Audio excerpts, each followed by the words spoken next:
സ്തുതിയും പുകഴ്ചയും ഉണ്ടായിരിക്കട്ടെ. എൻ്റെ പ്രിയപ്പെട്ടവരെ, നമ്മൾ ഉടമ്പടിയുടെ ധ്യാനത്തിൽ എനിക്ക് തോന്നണത്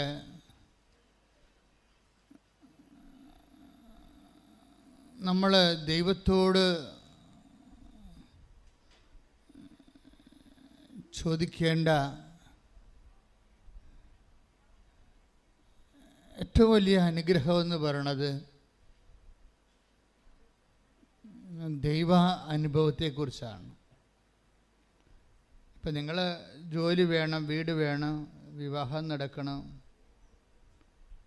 ജപ്തി നടപടി ഒഴിവാകണം, അങ്ങനെ ഒത്തിരിയേറെ സങ്കടം വരുന്ന ഒത്തിരിയേറെ ജീവിത വിഷയങ്ങളോട് നമ്മൾ ഏറ്റുമുട്ടുകയല്ലേ. കച്ചവടം നടക്കുന്നവർക്ക് ഇപ്പോൾ ബിസിനസ്സിലുണ്ടാകുന്ന തകർച്ച, ശരിക്കും തോന്നുന്നു ദൈവത്തിന് ഒരു സെക്കൻഡ് മതിയെന്ന് തോന്നണേ നമ്മുടെ വിഷയം പരിഹരിക്കാൻ. ഒരു സെക്കൻഡ്. കഴിഞ്ഞ ദിവസങ്ങളിൽ ഇവിടെ ഞാൻ നിൽക്കുമ്പോൾ ഒരു മനുഷ്യൻ എഴുതിക്കൊണ്ട് വന്നിരിക്കുന്നത് 33 കോടി രൂപ കടമുണ്ടെന്നാണ്. 33 കോടി രൂപ കടം. അപ്പോൾ വെള്ളച്ചീട്ടിലാണല്ലേ ഈ കുടുംബ പ്രശ്നങ്ങൾ പറയുന്ന വെള്ളച്ചീട്ടാണ് അല്ലേ. അതായത് കടവന്നവർ പരീക്ഷക്കാർക്ക് കുങ്കുമ നിറമുള്ള അല്ലെങ്കിൽ ഓറഞ്ച് നിറമുള്ള സീറ്റായിരിക്കും. +1കാർക്ക് +2കാർക്ക് നീല നിറമുള്ള ചീട്ടാണ്. ആ ചീട്ട് കടം പറയാം വിഷയം. അപ്പോൾ കുടുംബ പ്രശ്നങ്ങൾ പറയുന്നത് വെള്ളച്ചീട്ടിലാണ്. വെള്ളച്ചീട്ട് വായിച്ച് നോക്കിയപ്പോൾ എഴുതിയിരിക്കുന്നത് 33 കോടി രൂപ കടമാണ്.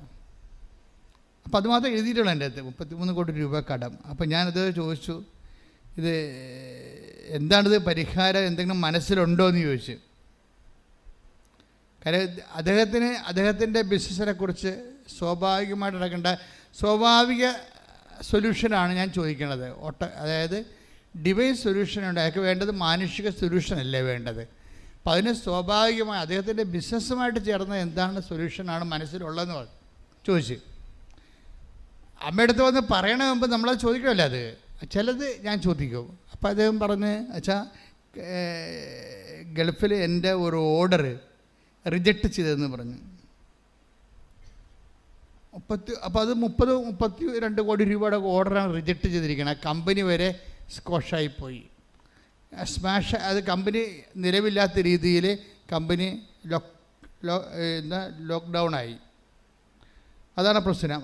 അപ്പോൾ അത് ഒരു മെയിൽ അയാൾക്ക് കഴിഞ്ഞ ദിവസങ്ങൾ വന്നായിരുന്നു. നിങ്ങളുടെ റിജക്റ്റ്, നിങ്ങൾ ഓർഡർ പ്ലാസ്റ്റിക് എന്തോ ഉണ്ടാക്കി കൊടുക്കണ ജോലിയാണ്. പ്ലാസ്റ്റിക് ഉൽപ്പന്നങ്ങളെ അദ്ദേഹം പുതിയ സിസ്റ്റം അനുസരിച്ച് യൂറോപ്യൻ ഓർഡറിന് പറ്റുന്ന രീതിയിലുള്ള പുതിയ യന്ത്രങ്ങളൊക്കെ സംഘടിപ്പിച്ചിട്ട് ഉൽപ്പന്നത്തിൽ മികവുണ്ടാക്കി ഒക്കെ വന്നപ്പോൾ ഓർഡർ പോയി. ഉൽപ്പന്നത്തിന് മികവ് യൂറോപ്യൻ വിപണി കൊടുക്കാൻ പറ്റിയ പ്ലാസ്റ്റിക് ഉൽപ്പന്നങ്ങളാണ് ഉണ്ടാക്കിയിരിക്കുന്നത്. പക്ഷേ അതിൻ്റെ ഓർഡർ ഖത്തറിലെ ഓർഡറാണ് പോയിരിക്കുന്നത്. അപ്പോൾ 33 കോടി രൂപ കടമായി. അമ്മ പ്രത്യക്ഷപ്പെട്ട സ്ഥലത്താണ് നമ്മളിത് വിഷയം കൊണ്ടുവന്ന് സമർപ്പിക്കുന്നത്. അതിന് പ്രത്യേക പ്രാർത്ഥനയുണ്ട്. അപ്പോൾ ഞാൻ ഇദ്ദേഹത്തിനോട് പറഞ്ഞത് ഓർഡർ പോയെച്ചാന്നാണ് പറഞ്ഞത്. ആ കമ്പനിയും പോയെന്ന്, നമുക്ക് ഓർഡർ തന്ന കമ്പനിയും പോയെന്നാണ്. അപ്പോൾ ഇത് വന്ന് ഞാൻ അമ്മയോട് ഇതുപോലെ അങ്ങനെ പറയും, അവൻ്റെ ഓർഡർ തിരിച്ചു കൊടുക്കണം. കാര്യം തിരിച്ചു കൊടുക്കാൻ വല്ല മാർഗമുണ്ട്? കമ്പനി തന്നെ ഇല്ലാത്ത സ്ഥിതിക്ക് ഓർഡർ എങ്ങനെ തിരിച്ചു കൊടുക്കണത്? പക്ഷെ നമുക്കറിയാം ആരോടാണ് നമ്മൾ പറയണതെന്നത് നമുക്കറിയാം, എവിടെയാണ് നമ്മൾ നിൽക്കുന്നതെന്നും അറിയാം. ഇങ്ങനെ ഈ ദൈവത്തിലേക്ക് വരുമ്പോൾ കുറേ കാര്യങ്ങൾ നമ്മൾ അറിയണം. എവിടെയാണ് വന്ന് നിൽക്കുന്നത്, ആരോടാണ് പറയണത്, എന്താണ് പറയണത്, ഈ വിഷയത്തെക്കുറിച്ചൊക്കെ നമുക്കൊരു മിനിമം നോളജ് ഉണ്ടാകണം. ഇനി പറയണ രീതിക്ക് നമുക്കതിനുള്ള ഒരു കപ്പാസിറ്റി എപ്പോഴും എൻ്റെ മക്കളുണ്ടാക്കിയെടുക്കേണ്ടത് ദൈവവുമായിട്ടൊരു പേഴ്സണൽ റിലേഷൻസ് ഉണ്ടാക്കിയെടുക്കണം. നിങ്ങൾക്ക് പേഴ്സണൽ റിലേഷൻ ഇല്ലെന്ന് ഞാൻ പറയണില്ല, പക്ഷേ നിങ്ങളുടെ വിഷയവുമായിട്ടാണ് പേഴ്സണൽ റിലേഷൻ ഉള്ളത്. ഉടമ്പടി പരാജയപ്പെടുന്നതിൻ്റെ കാരണം നമ്മൾ ആ വിഷയവുമായിട്ട് നമുക്ക് പേഴ്സണൽ റിലേഷൻ, വ്യക്തിപരമായ റിലേഷൻ ഉണ്ടോ എന്ന് ചോദിച്ചു കഴിഞ്ഞാൽ ഉണ്ട്. എന്തുമായിട്ടാണ്? നിങ്ങളുടെ വിഷയം ജോലി പോയെന്ന ആ വിഷയവുമായിട്ടാണ് നിങ്ങൾക്ക് പേഴ്സണൽ റിലേഷൻ ഉള്ളത്. അല്ലെങ്കിൽ നിങ്ങൾ പരീക്ഷ എഴുതി, നിങ്ങൾ പരീക്ഷ ക്വസ്റ്റ്യൻസ് ഒന്നും വന്നില്ല, എഴുതിയെല്ലാം തെറ്റാന്ന് നിങ്ങൾക്കറിയാം. അയ്യോ തെറ്റാണല്ല ഇതിൻ്റെ റിസൾട്ട് എന്ത് കുളവാകുമല്ലോ. അപ്പോൾ വിഷയവുമായിട്ടാണ് നിങ്ങൾക്ക് പേഴ്സണൽ റിലേഷൻ ഉള്ളത്. ഇതൊരു പാരഡൈം ഷിഫ്റ്റിൽ വരണം, നേരെ തിരിച്ച് വരണം. കട്ടെടുത്ത് വരിക എന്ന് പറയില്ല, അതുപോലെ എന്താണ് വിഷയവുമായിട്ട് നമുക്ക് യാതൊരു ബന്ധവുമില്ല. പിന്നെ എന്താണ് ദൈവവുമായിട്ട് ബന്ധം. ഉടമ്പടിയിലെ ഫോർമുല എല്ലാം നിങ്ങളെ ദൈവവുമായിട്ട് പേഴ്സണൽ ബന്ധപ്പെടുത്തുന്ന ഫോർമുലയാണ് ഉള്ളത്. വിഷയവുമായി ബന്ധപ്പെടുത്തുന്ന ഫോർമുലയൊന്നുമില്ല. അതുകൊണ്ട് തന്നെ നമ്മുടെ പ്രാർത്ഥനകളെല്ലാം വളരെ മൈൽഡ് പ്രാർത്ഥനകളാണ്. അല്ലാതെ കാറിക്കൂവി ബഹളം ഉണ്ടാക്കി സ്തുതിച്ച് പറച്ച് തല്ലി വീഴണ അങ്ങനെയുള്ള കലാപരിപാടികളൊന്നും ഉടമ്പടി പ്രാർത്ഥനകളില്ല. എന്നാൽ ഞാൻ പ്രൊമോട്ട് ചെയ്യത്തുമില്ല. കാര്യം ആ ഒരു സ്ഥലമല്ല ഇത്. നിങ്ങൾക്ക് അങ്ങനെയൊക്കെ തോന്നുമായിരിക്കുക, നിങ്ങൾക്ക് കേട്ട് സ്തുതിച്ച് വിറച്ച് തല്ലി വീഴണമെന്ന്. ഇവിടെ വീഴാമെന്ന് സമ്മതിക്കുക. വീണ് കഴിഞ്ഞാൽ അപ്പം അത് പൊക്കിക്കൊണ്ട് വെള്ളം കൊടുക്കുക, അതിനേ ഉള്ളൂ. അതെന്താ പ്രശ്നം എന്ന് വെച്ച് കഴിഞ്ഞാൽ ഇവിടെ ഒരു റിലേഷൻസ് ദൈവമായിട്ട് ഉണ്ടാക്കിയെടുക്കണം. അത് ദൈവത്തിന് തോന്നണം സത്യസന്ധമാണെന്ന്. നിങ്ങൾക്ക് തോന്നിയാൽ മാത്രം പോരാ, ദൈവത്തിന് തോന്നണം ഈ റിലേഷൻ സത്യസന്ധമാണെന്ന് തോന്നണം. കാര്യം ഇവിടെ പ്രോബ്ലം എപ്പോഴും വന്നിരിക്കുന്ന ഒരു വിഷയമെന്ന് പറയണത്, എല്ലാവർക്കും ദൈവമായിട്ട് ബന്ധമുണ്ട്. പക്ഷേ ഇഷ്യൂ ബേസ്ഡ് വരുമ്പോൾ നിങ്ങളുടെ സ്വന്തം സ്വഭാവം കാണിക്കും. കൃപാസന ഒരു ആധ്യാത്മികമായ കളരി എന്ന രീതിയിൽ അവിടെ പഠിക്കേണ്ടത് എങ്ങനെയാണ് ദൈവമായിട്ടൊരു ഇൻട്രാക്ഷൻ സാധിക്കേണ്ടത് എങ്ങനെയാണ്. എപ്പോഴും നമ്മൾ ശ്രദ്ധിക്കേണ്ടത്, ഒരു വിഷയം വന്നാൽ നമ്മളുടെ കയ്യിൽ അസ്ഥിഭദ്രത പ്രധാനപ്പെട്ട വിഷയമാണ്. ഇപ്പം നിങ്ങളുടെ വീട്ടിൽ നിന്ന് ഇറങ്ങിയപ്പോൾ തന്നെ ഇന്ന് വീട്ടിലുള്ള എല്ലാവരും പറഞ്ഞ് ഇവിടെ നിൽക്കി ഇന്ന് അളിയൻ വരും, അല്ലെങ്കിൽ ഇന്ന് എൻ്റെ ബന്ധുക്കൾ വരും, സ്വന്തം അത് ഇന്നിവിടെ നിൽക്ക്, നമുക്ക് അടുത്ത ഞായറാഴ്ച പോകാമല്ല ഉടമ്പടി ധ്യാനത്തിന് എന്ന് പറഞ്ഞ് നിങ്ങളെ പിടിച്ച് തെച്ച് വിചാരിച്ചോ. വീട്ടിൽ ഉള്ളവർ പിടിച്ചു നിർത്തും. അവരുടെ ഉദ്ദേശം അവിടെ നിൽക്കുക എന്നുള്ളത് തന്നെ അവർക്ക് വേറെ എന്തെങ്കിലുമൊക്കെ ഉദ്ദേശം ഉണ്ടാവും. അത് ദൈവികമായ ഉദ്ദേശമായിരിക്കത്തില്ല, മാനുഷികവും കുടുംബപരമായ ഉദ്ദേശമൊക്കെ ആയിരിക്കും. പക്ഷെ നിങ്ങൾ അവിടെ നിന്ന് സ്കൂട്ടായി ദൈവത്തിൻ്റെ അടുത്ത് വരികയാണ്. അപ്പോൾ അതിനൊരു പോയിൻ്റ് ഉണ്ട്. ഇനി എന്താ കാര്യം? നിങ്ങൾക്ക് അവിടെ വീട്ടിൽ നിൽക്കാൻ കഴിയുമായിരുന്നിട്ടും അതിന് സമ്മർദ്ദം ഉണ്ടായിട്ടും നിങ്ങൾ അവിടെ നിന്ന് വന്ന് ദൈവവചനത്തെ അതിനേക്കാൾ പ്രാധാന്യമായിട്ട് കരുതിക്കൊണ്ട് ഇതിൽ ഇൻവെസ്റ്റ് ചെയ്തു. ഇതിൻ്റെ പേരിൽ വീട്ടിൽ ചെല്ലുമ്പോൾ ചിലപ്പോൾ നമ്മുടെ തന്ത തന്നെ നമ്മുടെ തന്തയ്ക്ക് വിളിച്ചെന്ന് വരും. തന്തമാർ തന്നെ നമ്മുടെ തന്തയ്ക്ക് വിളിക്കുന്ന പറയുന്നത്. അപ്പോൾ അതൊക്കെ നമ്മൾ സന്തോഷത്തോടെ കേട്ട് അതൊക്കെ അക്കൗണ്ടിലാക്കി വീണ്ടും ഒരു പോയിൻ്റ് ഉണ്ടാക്കും. നിങ്ങൾ ഒരു കാരണവശാലും വിട്ടുകൊടുക്കരുത്. ഇതൊരു യുദ്ധമാണ്. എന്ന് വെച്ചാൽ നമ്മളെ സംബന്ധിച്ചിടത്തോളം നമ്മുടെ മുമ്പിലുള്ളത് ദൈവവുമായിട്ട് ഒരു പ്രേസൻ. എന്താണെന്നറിയാമോ, ദൈവത്തിന് ഒരു പ്രശ്നമുണ്ട് വെച്ചാൽ, ദൈവം എന്തെങ്കിലും ക്രൂഷ്യൽ ഇഷ്യൂ ഉണ്ടാകുമ്പോൾ ദൈവം അപ്പോൾ മാത്രം പേഴ്സണൽ റിപ്പോർട്ട് പറയത്തുള്ളൂ. നിങ്ങളുടെ ജീവിതത്തിൽ ക്രൂഷ്യൽ ഇഷ്യൂ ഉണ്ടാകുമ്പോൾ മാത്രമേ ദൈവം നിങ്ങളുടെ ദൈവം എന്താ എഴുതി വച്ചിരിക്കണമെന്ന് കാണിക്കത്തുള്ളൂ. നിങ്ങളുടെ ജീവിതത്തിൽ ഒരു പ്രത്യേക പ്രശ്നമുണ്ടായി, നിങ്ങളൊരു ക്രൂഷ്യൽ ഇഷ്യൂലായി, നിങ്ങൾക്ക് ദൈവത്തെ വിട്ട് നിൽക്കാൻ പറ്റാത്ത അവസ്ഥ, ദൈവം നിങ്ങളെ സഹായിച്ചാൽ മാത്രമേ നിങ്ങൾ നിലനിൽക്കത്തുള്ളൂ. അതാണ് ക്രൂഷ്യൽ ഇഷ്യൂ എന്ന് പറയുന്നത്. ഞാൻ ഈ ഇടയ്ക്ക് ഈ ക്രൂഷ്യൽ ഇഷ്യൂ എന്നൊക്കെ പറയുമ്പോഴേ വല്യപ്പന്മാരൊക്കെ എന്നെ രൂക്ഷമായി നോക്കുന്നു, ഇത് വല്ല തെറിയോ വല്ലോ ആയിരിക്കും അത്. ഞാൻ ഉദ്ദേശിക്കുന്നത് ഇത്രയേ ഉള്ളൂ. ഒരു വലിയ പ്രശ്നം ഉണ്ടായി വരുമ്പോഴേ അത് ദൈവം കനിഞ്ഞാൽ മാത്രമേ നമുക്ക് നിലനിൽപ്പുള്ളൂ. അങ്ങനെ ഒരു എഡ്ജിലാണ്, അറ്റത്താണ് നമ്മൾ നിൽക്കണം എന്നുണ്ടെങ്കിൽ ദൈവം ഉടനെ പേഴ്സണൽ ഡയറി കാണിക്കും. നമ്മൾ അവിടെയാണ് പ്രശ്നം. നമ്മളെക്കുറിച്ച് എഴുതി വെച്ചിരിക്കണ കാണിക്കും. കാര്യം പല സമയത്ത് നമ്മൾ ദൈവത്തിന് പണി കൊടുത്തിട്ടുണ്ട് തിരിച്ച്. നമ്മുടെ സ്വന്തം കാര്യത്തിന് വേണ്ടിയും നമ്മുടെ താല്പര്യത്തിന് വേണ്ടിയും അഭിരുചിക്ക് വേണ്ടിയും നമ്മൾ ദൈവത്തിൻ്റെ മറന്ന് വേറെ കാര്യങ്ങൾക്ക് താല്പര്യം കൊടുത്ത് പോയിട്ടുള്ള ഒത്തിരി ചരിത്രങ്ങളുണ്ട്. അപ്പോൾ അതുകൊണ്ട് ഈ മോസസിൻ്റെ ജീവിതത്തിലുണ്ടായിരുന്നു ഇങ്ങനെയുള്ള വിഷയങ്ങൾ. അപ്പോൾ ദൈവം പറഞ്ഞു മോസസിനെ കുറിച്ച് നിങ്ങൾ കമൻറ്റ് ചെയ്യേണ്ട, ഐ നോ ഹിം എന്ന് പറഞ്ഞു. അതാണ് പ്രശ്നം. അത് പറയണം. Take the word of God. ശ്രദ്ധിക്കട്ടെ. ഹല്ലേലൂയ. പുറപ്പാട് 33:17. ആ ഇത് കേട്ടെ. പുറപ്പാട് 33:17 എന്താ പറയണ? കർത്താവ് മോശയോട് പറഞ്ഞു, നീ ആവശ്യപ്പെട്ട ഈ കാര്യവും ഞാൻ ചെയ്യും. എന്തെന്നാൽ നീ എൻ്റെ പ്രീതി നേടിയിരിക്കുന്നു, നിന്നെ എനിക്ക് നന്നായി അറിയാം. ഇതാണ് പ്രശ്നം.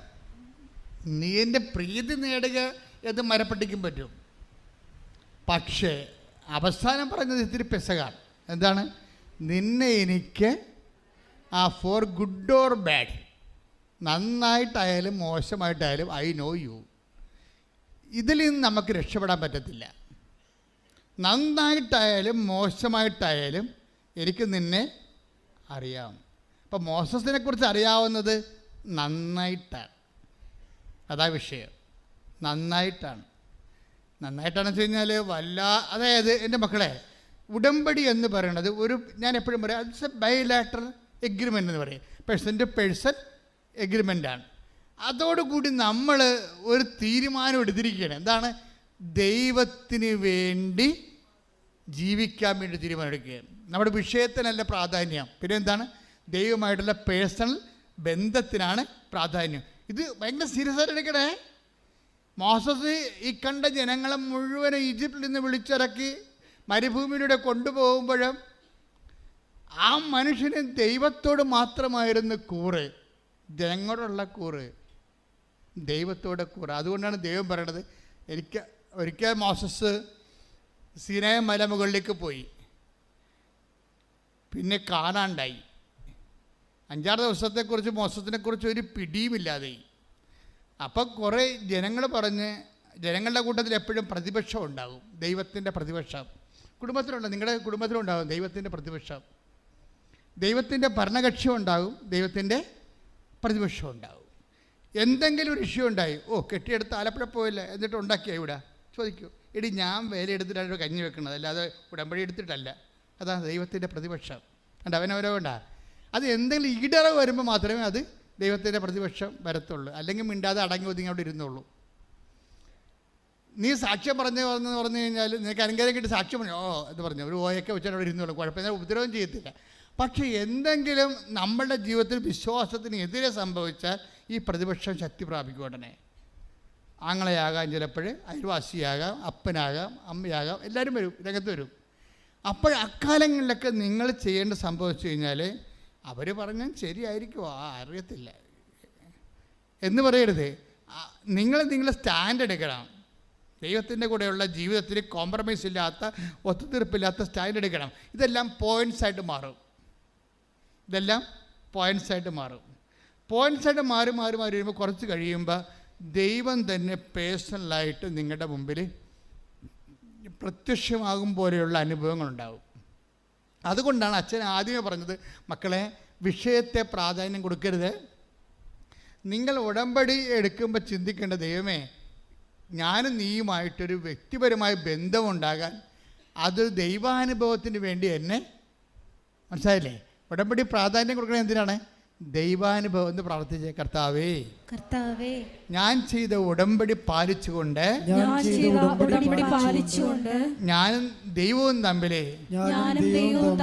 സ്വകാര്യമായ ഒരു ബന്ധത്തിന്റെ ദൈവിക അനുഭവത്തിനായി എന്നെ സഹായിക്കണമേ. ശ്രദ്ധിക്കട്ടെ. ഹല്ലേലൂയ. അതെന്താ അറിവെന്ന് പറയണത്? വല്ലാത്ത ഒരറിവാണ്. ദൈവത്തെ നമ്മളെക്കുറിച്ചുള്ള അറിവ്, അതാണ് നമ്മളുടെ ഉടമ്പടിയുടെ ഒരു നിയോഗം എന്ന് പറയണത്. കർത്താവേ എന്നെക്കുറിച്ച് നല്ലതറിയാൻ, നന്നായി അറിയാൻ ഈ ഉടമ്പടിയിലൂടെ എന്നെ സഹായിക്കണമേ. അപ്പോൾ ദൈവത്തിനായിരിക്കണം പ്രാധാന്യം. നിങ്ങളുടെ ജോലി, വീട്, വിവാഹം ഇതൊക്കെ നിസ്സാരമാണ്. ഞാൻ പറഞ്ഞില്ല, ആ മനുഷ്യൻ്റെ കാര്യം 33 കോടി രൂപ കടമുണ്ട്. അപ്പോൾ ഞാൻ ചോദിച്ചു, ഇതെങ്ങനെയാണ് ഇത് വർക്കൗട്ട് ചെയ്യണത്? നിങ്ങളുടെ മനസ്സിൽ വല്ല ഐഡിയ ഉണ്ടോ? അപ്പോൾ അത് കമ്പനി പൂട്ടിപ്പോയി, ഓർഡർ ക്യാൻസലായി, അതാണ് എൻ്റെ അവസ്ഥ എന്ന് പറയും. ഇപ്പം ഞാൻ അമ്മയോട് പറഞ്ഞു, അമ്മ കമ്പനി പൂട്ടിപ്പോയി, ഓർഡർ ക്യാൻസലായി, അത്രയാണ് ഞാൻ പറഞ്ഞത്. 10 മിനിറ്റ് കഴിഞ്ഞപ്പോൾ അയാൾക്ക് ഖത്തറിൽ നിന്ന് വിളി വന്നു, എന്താണ്, നിങ്ങളുടെ ഓർഡർ റീഇൻസ്റ്റേറ്റ് ചെയ്തിരിക്കണം എന്ന്. Hallelujah, hallelujah, hallelujah. ഈശോയുടെ ഉടമ്പടിയിലൂടെ സമയബന്ധിതമായിട്ട് ഇവിടെ നന്ദി പറയും. ആ മനുഷ്യൻ അപ്പം തന്നെ വന്ന് സാക്ഷ്യം പറഞ്ഞിട്ടാണ് പോയത്. അതെന്താ പ്രശ്നം വെച്ച് കഴിഞ്ഞാൽ അത്രയും സ്പീഡാണ് ഉടമ്പടി എന്ന് പറയുന്നത്. അത്രയും സ്പീഡാണ്. പൂട്ടിയ കമ്പനി വീണ്ടും തുറപ്പിച്ച് ഓർഡർ, നഷ്ടപ്പെട്ട ഓർഡർ തിരിച്ചു കൊടുക്കാൻ ദൈവത്തിന് സെക്കൻഡുകൾ മതി. പക്ഷേ അതല്ല പ്രശ്നം. ഈ ഒരു ബന്ധം നിങ്ങൾ ഉണ്ടാക്കിയെടുക്കണം. അല്ല ഒരു വിഷയം കഴിഞ്ഞിട്ട് പോയി ഇനി അടുത്ത വിഷയം വരുമ്പോൾ ദൈവത്തോട് ഇടപെടാം. ഇപ്പോൾ ഒരു വിഷയം ഉണ്ടായി, നമ്മൾ സാക്ഷ്യം പറഞ്ഞ് പോയി, ഇനി അടുത്ത വിഷയം, എന്നിട്ട് പിന്നെ ലോകത്താനായിട്ട് ജീവിക്കും. എന്നിട്ട് പിന്നെ അവസാനം പിന്നെ ഒരു വിഷയം ഉണ്ടാകുമ്പോൾ വീണ്ടും ദൈവത്തിലേക്ക് വരുമ്പോൾ ദൈവം പറയും, എനിക്ക് നിന്നെ അറിയാം എന്ന് പറയും. നിനക്കെന്താണ് അന്നഴകുന്നവൻ അപ്പൻ. അതാണ് പ്രശ്നം. അതായത് നീ വിഷയം വെച്ചാണ് നീ എന്നോടത്ത് അടുത്ത് വരണത്. നിനക്ക് ഞാനല്ല പ്രശ്നം, വിഷയമാണ് പ്രശ്നം. വിഷയബന്ധിയാണ്, വ്യക്തിബന്ധിയല്ല. ഉടമ്പടിയിൽ എപ്പോഴും വരണ വിഷയം, ദൈവം ഒരു ഉടമ്പടി നിങ്ങളുടെ ഭൗതിക സാഹചര്യങ്ങളുടെയും സമ്മർദ്ദങ്ങളെയും ഉടമ്പടിയുടെ ഭാഗമാക്കാൻ കാരണം ദൈവം നിങ്ങളുടെ ജീവിതത്തിൽ ദൈവത്തെ ഒരു ഭാഗമാക്കി വിഷയമാക്കാൻ ആഗ്രഹിക്കുന്നത് കൊണ്ടാണ്. മനസ്സിലായ? Praise the Lord, hallelujah. അതുകൊണ്ട് തന്നെ ഇതിൻ്റെ ഒരു ദൈവികമായ ലക്ഷ്യമുണ്ട്. എന്താണ്? ദൈവവും നിങ്ങളും തമ്മിൽ ഒരു ബന്ധമുണ്ടാകാൻ വേണ്ടിയാണ് ദൈവം നിങ്ങൾക്ക് സാഹചര്യത്തിൽ സമ്മർദ്ദം തന്നിട്ട് അത് ഉടമ്പടി വിഷയമാക്കിയിരിക്കുന്നത്. അത് മനസ്സിലാക്കാനുള്ള ജ്ഞാനം വേണം. എന്ത് സംഭവിക്കുന്നു എന്നുള്ളതല്ല, എന്തിനു വേണ്ടി സംഭവിക്കുന്നു. അതാണ് സങ്കീർത്തനം നമ്മൾ 103:7 എടുത്ത് ശ്രുതികട. സങ്കീർത്തനം 7-ാം തിരുവചനം. അവിടുന്ന് തൻ്റെ വഴികൾ മോശയ്ക്കും പ്രവർത്തികൾ ഇസ്രായേൽ ജനത്തിനും വെളിപ്പെടുത്തി. എന്ന് പറഞ്ഞ അവിടുന്ന് തൻ്റെ വഴികൾ മോശയ്ക്കും പ്രവർത്തികൾ ഇസ്രായേൽ ജനത്തിനും വെളിപ്പെടുത്തി. മോശ വീണ്ടും റഫറൻസിൽ വരാൻ കണ്ട, മോശയും ദൈവവും തമ്മിൽ എന്താ പറയണത്? വഴികളാണ് മോശയ്ക്ക് വെളിപ്പെടുത്തുന്നത്. പിന്നെ ഉള്ള കക്ഷി ആരാണ്? ജനമാണ്, ഇസ്രായേൽ ജനം. ഇസ്രായേൽ ജനത്തിന് എന്താ വെളിപ്പെടുത്തുന്നത്? പ്രവർത്തികൾ. എന്ത് നടക്കുന്നു? ജോലി കിട്ടുന്നു, വിവാഹം നടക്കുന്നു, 20 കൊല്ലമായിട്ട് മക്കളില്ലാത്തവർക്ക് മക്കളുണ്ടാകുന്നു, എന്ത് നടക്കുന്നുവെന്നാണ് ജനങ്ങളോട് പറയണത്. പക്ഷേ ദൈവം ഉദ്ദേശിക്കുന്ന ജനങ്ങളും ദൈവവും തമ്മിലുള്ള ബന്ധത്തെക്കാളുപരി മോസസും നീയും ദൈവവും തമ്മിലുള്ള ബന്ധമാണ് നീയും ദൈവവും തമ്മിൽ ഉണ്ടാകാൻ ദൈവം ആഗ്രഹിക്കുന്നത്. കാര്യം എന്താണ്? പ്രവർത്തികളാണ് ജനത്തിന് വെളിപ്പെടുത്തുന്നത്. മോസസിന് വെളിപ്പെടുത്തുന്നത് എന്താണ്? വഴികളാണ്. എന്തുകൊണ്ട് നടക്കുന്നു? സാധാരണ വഴികൾ. എന്തുകൊണ്ടാണിത് നടക്കുന്നത്? ഈ വിവാഹം എന്താ ഇത്രയും താമസിച്ചത്? നിങ്ങളും ദൈവവുമായിട്ട് അതിൻ്റെ പേരിൽ ഒരു ബന്ധമുണ്ടാകാൻ വേണ്ടി. എന്താ 20 കൊല്ലം ഉണ്ടാക്കാതിരുന്നിട്ട് ഇവിടെ ആൾക്കാരെ വന്നപ്പോൾ കുഞ്ഞുങ്ങളുണ്ടായത്? നീയും ദൈവവും തമ്മിൽ ബന്ധമുണ്ടാകാൻ വേണ്ടി. അതാണ് സംഭവം. അപ്പോൾ പ്രവർത്തികൾ ജനത്തിനും വഴികൾ ഇസ്രയേലിനുമാണ്. അപ്പോൾ വഴികൾ മോസസിനുമാണ് വെളിപ്പെടുത്തുന്നത്. അപ്പോൾ ഉടമ്പടി ലക്ഷ്യം വഴികൾ വെളിപ്പെടുത്തി കിട്ടണം. നമ്മുടെ ഓരോ കാരണം, ഇപ്പം നിങ്ങൾക്ക് കടമുണ്ട്, അല്ലെങ്കിൽ നിങ്ങൾക്ക് രോഗമുണ്ട്, അല്ലെങ്കിൽ നിങ്ങൾക്ക് മക്കളില്ല, അല്ലെങ്കിൽ നിങ്ങൾക്ക് വഴിയില്ല, വീടില്ല, അതെല്ലാം ഉടമ്പടി വഴി കിട്ടുമ്പോൾ അതെല്ലാം പ്രവർത്തികളെ ആകുന്നുള്ളൂ. പക്ഷെ ദൈവം ഉദ്ദേശിക്കുന്നത് നീ ഉദ്ദേശിക്കുന്ന പ്രവർത്തികളായിരിക്കും. ദൈവം ഉദ്ദേശിക്കുന്ന പ്രവൃത്തിയല്ല, വഴിയാണ്. എന്താണ്? എന്തിനു വേണ്ടിയാണ്? വഴിയില്ലാത്ത എത്രയോ പേര് ലോകത്തുണ്ട്, മക്കളില്ലാത്ത എത്ര പേര് ലോകത്തുണ്ട്, കല്യാണം ഒക്കാത്ത എത്ര പേര് ലോകത്തുണ്ട്, ജോലിയില്ലാത്ത എത്ര പേര് ലോകത്തുണ്ട്. Then why you? അങ്ങനെ ഒത്തിരി പേര് നിൻ്റെ പ്രശ്നങ്ങളുണ്ടെങ്കിലും നിന്നെ മാത്രം എന്തിന് കൃപാസനത്തെ വിളിച്ചു, നിന്നെ മാത്രം എന്തിന് ഉടമ്പടിയുടെ ഭാഗമാക്കി? അത് ദൈവത്തിൻ്റെ പ്രവൃത്തിയാണ്. എന്താ കാര്യം അത്? അതായത് ദൈവത്തിൻ്റെ വഴിയാണ്. എന്നുവെച്ചാൽ ദൈവത്തിൻ്റെ ഉദ്ദേശം നീയും ദൈവവും തമ്മിൽ ഒരു വ്യക്തിപരമായ ബന്ധമുണ്ടാകുകയാണ് ഉദ്ദേശം. ഈ ഉടമ്പടി എടുത്തിരിക്കുന്ന 90% ആൾക്കാർക്ക് ഇതറിയത്തില്ല. അവരോർക്കണ പ്രവൃത്തിയാണെന്നാണ് അവർ ഓർക്കണത്. സാക്ഷ്യം പറഞ്ഞ് അവർ മൂടും തട്ടിപ്പോകും. പക്ഷെ ദൈവം ഉദ്ദേശിക്കുന്ന പ്രവൃത്തിയല്ല, വഴിയാണ്. എന്താണ്? ഈ ഒരു പ്രശ്നം വഴി നീയും ദൈവവും തമ്മിൽ വ്യക്തിപരമായ ബന്ധമുണ്ടാകണം. മനസ്സിലായോ? അതാണ് ഈ സങ്കീർത്തനം 103:7 എന്താ പറയുന്നത്? ദൈവമായ കർത്താവ് തൻ്റെ പ്രവർത്തികൾ ഇസ്രായേലിനും വഴികൾ മോശയ്ക്കും വെളിപ്പെടുത്തി. പ്രാർത്ഥിക്കർത്താവ് ദൈവമേ, ഉടമ്പടിയിലൂടെ വഴിയാണ് അങ്ങ് വെളിപ്പെടുത്തുന്നതെന്ന് മനസ്സിലാക്കി ഞാനും അങ്ങുമായി മോശയെ പോലെ വ്യക്തിപരമായ ഒരു ബന്ധമുണ്ടാകാൻ ഉടമ്പടിയിലൂടെ എന്നെ വിശേഷ വിധിയായി അഭിഷേകം ചെയ്യണം. അപ്പോഴേ ഒരു കാര്യം നിങ്ങൾക്ക് മനസ്സിലായി, ജനറൽ കാറ്റഗറിയിൽ നിന്ന് നിങ്ങൾ രക്ഷപ്പെടണം. ഒരു പേഴ്സണൽ ആൻഡ് പർട്ടിക്കുലർ കാറ്റഗറിയിലേക്ക് വരണം. ഉടമ്പടിയിൽ വരുന്ന ഒരു പ്രശ്നം ജനറൽ കാറ്റഗറി ഉണ്ട്, പൊതുവായിട്ട് വരുന്ന ഒരു കൂട്ടം. അത് ജനത്തിൻ്റെ കൂട്ടമാണ്. ഈ ജനത്തിൻ്റെ കൂട്ടം എന്ന് പറയുമ്പോൾ അനുഗ്രഹം എന്തെങ്കിലും ഭൗതിക സാഹചര്യങ്ങൾ കുറഞ്ഞു പോയാൽ അവരുടനെ അവർ തിരിച്ചു പോകും ദൈവത്തിൽ നിന്ന്. മനസ്സിലായില്ലേ? അതെപ്പോഴും ജനറൽ കാറ്റഗറിയിലുള്ളത് എന്താണ്? ഏതെങ്കിലും സമയത്ത് ഒരു മൈനസ് പോയിൻ്റ് വന്നാൽ വിശ്വാസത്തിൽ തെറിച്ചു പോകാൻ സാധ്യതയുള്ള ആൾക്കാരാണ് ജനറൽ കാറ്റഗറി വരണത്. പൊതുവായിട്ടുള്ള കാറ്റഗറി ഈജിപ്തുകാരിൽ നിന്ന് അവരെ കൊണ്ടുവന്നില്ലേ, ചെങ്കടൽ പിളർത്തിക്കൊണ്ടുവന്നതാണ്. എന്നിട്ട് ആ കക്ഷികൾ പറഞ്ഞു, ഞങ്ങൾക്ക് വിശക്കണേ, ഞങ്ങൾക്ക് ഈജിപ്തിലെ ഇറച്ചി ചട്ടിയെക്കുറിച്ച് ഓർക്കുമ്പോൾ ഞങ്ങൾക്ക് വായു വെള്ളം ഊറണ്, ഞങ്ങൾക്ക് തിരിച്ചു പോകണമെന്ന് പറഞ്ഞു. അടിമത്തമാണെങ്കിലും കുഴപ്പമില്ല, ഞങ്ങൾക്ക് തിരിച്ചു പോയ ദൈവത്തെ വേണ്ട, ഇറച്ചിച്ചട്ടി മതിയെന്ന് പറഞ്ഞുകൊണ്ട് തിരിച്ചു പോകാൻ. അപ്പം തിരിച്ചു പോകാനുള്ള ആ വിശ്വാസത്തിൽ നിന്ന്, ദൈവമായിട്ടുള്ള വ്യക്തിപരമായ ബന്ധത്തിൽ നിന്ന്, പകൽ തീത്തൂണും രാത്രി തീത്തൂണും പകൽ മെഘസ്തംഭവുമായി നയിച്ച ദൈവത്തിൻ്റെ പരിപാലനയുടെ ആ ഒരു വളരെ കോഡിലായിട്ടൊരു സോണിൽ നിന്ന് തെറിച്ചു പോകാൻ വേണ്ടി ജഡിക മനുഷ്യന് എപ്പോഴും ഒരു പ്രലോഭനം വന്നുകൊണ്ടിരിക്കും. പക്ഷേ ഈ പ്രലോഭനം വന്നുകൊണ്ടിരിക്കുമ്പോൾ ദൈവം എന്നാ ചെയ്യണമെന്ന് വെച്ച് കഴിഞ്ഞാൽ, ഇവൻ ഡേഞ്ചർ സോണിലാണ്, ഇവനെ എപ്പോഴെങ്കിലുമായിട്ട് ദൈവം എലിമിനേറ്റ് ചെയ്തിരിക്കും.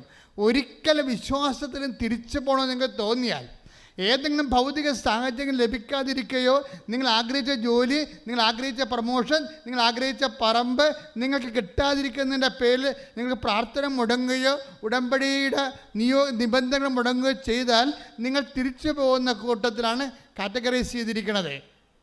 അപ്പോൾ എന്താ, ജനറൽ കാറ്റഗറിയിൽ തിരിച്ചുപോക്കുകാരുടെ കൂട്ടത്തിൽ ഇട്ടിരിക്കുകയാണ്. തിരിച്ചുപോക്കുകാരെന്താണ് പറയണത്?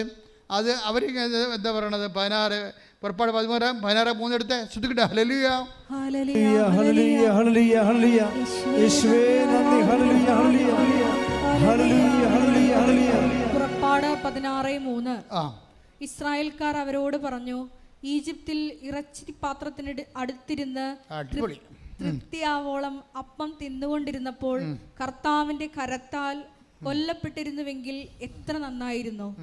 എന്നാൽ സമൂഹം മുഴുവനെയും പട്ടിണിയിട്ട് കൊല്ലാനായി ഞങ്ങളെ ഈ മരുഭൂമിയിലേക്ക് നിങ്ങൾ കൊണ്ടുവന്നിരിക്കുന്നു. അപ്പോൾ ദൈവത്തിൻ്റെ പരിപാലനയിൽ അവർ വിശ്വസിക്കണില്ല.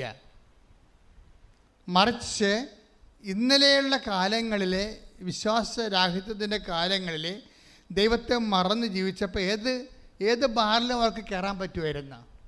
അതാണ് പ്രശ്നം. ദൈവത്തെ മറന്ന് ജീവിച്ച കാലത്ത് ഞായറാഴ്ച തന്നെ അവർക്ക് പള്ളിയിൽ പോകണമെന്ന് നിർബന്ധമൊന്നും ഇല്ലായിരുന്നു. അവർക്ക് ആ സമയത്തൊക്കെ അവർ വേറെ പല അമ്യൂസ്മെൻറ്റുകളും ചെയ്തുകൊണ്ടിരുന്ന കാലമാണ്. ആ കാലത്തിലേക്ക് തിരിച്ചു പോകാൻ എപ്പോഴും നമുക്ക് തോന്നും. ഇപ്പം നമ്മൾ തിരിച്ച് വന്നിരിക്കണത് എന്തെങ്കിലും അനുഗ്രഹം കിട്ടുമെന്ന് വിചാരിച്ചിട്ടാണ്. അത് കിട്ടാനത് താമസിക്കുകയാണെങ്കിൽ തിരിച്ചു പോകണമെന്ന് തോന്നും. ഇതൊരു പ്രവണതയാണ് ശരിക്കും പറഞ്ഞാൽ. നിങ്ങൾ തന്നെ മനസ്സിലാക്കിയില്ലെങ്കിൽ ദൈവം നിങ്ങളേതെല്ലാം മനസ്സിലാക്കിയിട്ടുണ്ട്. അതാണ് പ്രശ്നം. മോസസിനോട് പറയും, ജനത്തിനെയും ദൈവത്തിനും അറിയാം, മോസസിനെയും അറിയാം. ദൈവത്തിനെ കൊണ്ട് പറയിപ്പിക്കാതിരിക്കുന്നതാണ് ആധ്യാത്മികമായ വിവേചകം എന്ന് പറയുന്നത്. എന്താ കാര്യം? ഈ തിരിച്ചു പോകണമെന്ന് പറഞ്ഞ ജനത്തിന് എന്താ സംഭവിക്കണമെന്ന് നമുക്ക് നോക്കാം. തിരിച്ചു പോകണമെന്ന് പറഞ്ഞ ജനത്തിനെ കൊല്ലാനൊന്നും മോസസിനോട് പറഞ്ഞിട്ടില്ല. പക്ഷേ മോസസ് അത് ചെയ്തിരിക്കും. അതാണ് മോസസ്. ഒരിക്കൽ ദൈവത്തിനെ മറന്നുകൊണ്ട് ജീവിച്ചവൻ, ഏതെങ്കിലും ഭൗതിക സാഹചര്യം കിട്ടിയത് കൊണ്ടോ കിട്ടാത്തത് കൊണ്ടോ താമസിച്ചത് കൊണ്ടോ അവൻ പഴയ കാലങ്ങളിലേക്ക് തിരിച്ചു പോകാൻ ആഗ്രഹിച്ചാൽ ഓർക്കുക, ഇന്നല്ലെങ്കിൽ നാളെ അതിന് മറുപടി പറയേണ്ടി വരും. ഒരു സംശയമില്ല. തിരിച്ചു പോകാൻ ചിന്തിച്ചാൽ മാത്രം മതി. തിരിച്ചു പോകാൻ ചിന്തിച്ചാൽ മാത്രം മതി.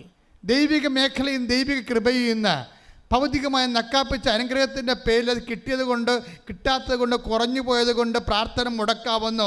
ദൈവികമായ ജീവിതത്തിൻ്റെ ആ ചൈതന്യത്തിൽ നിന്ന് വിട്ടുപോകാവുന്നു നിങ്ങൾ ചിന്തിച്ചാൽ പിന്നെ തീരുമാനങ്ങൾ പെട്ടെന്ന് വരും. എന്ത് സംഭവം എന്നറിയാമോ?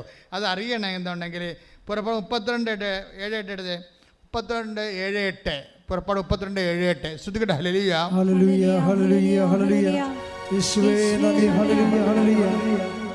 പുറപ്പാട് 32:7 കർത്താവ് മോശയോട് അരുളി ചെയ്തു, ഉടനെ താഴേക്ക് ചെല്ലുക.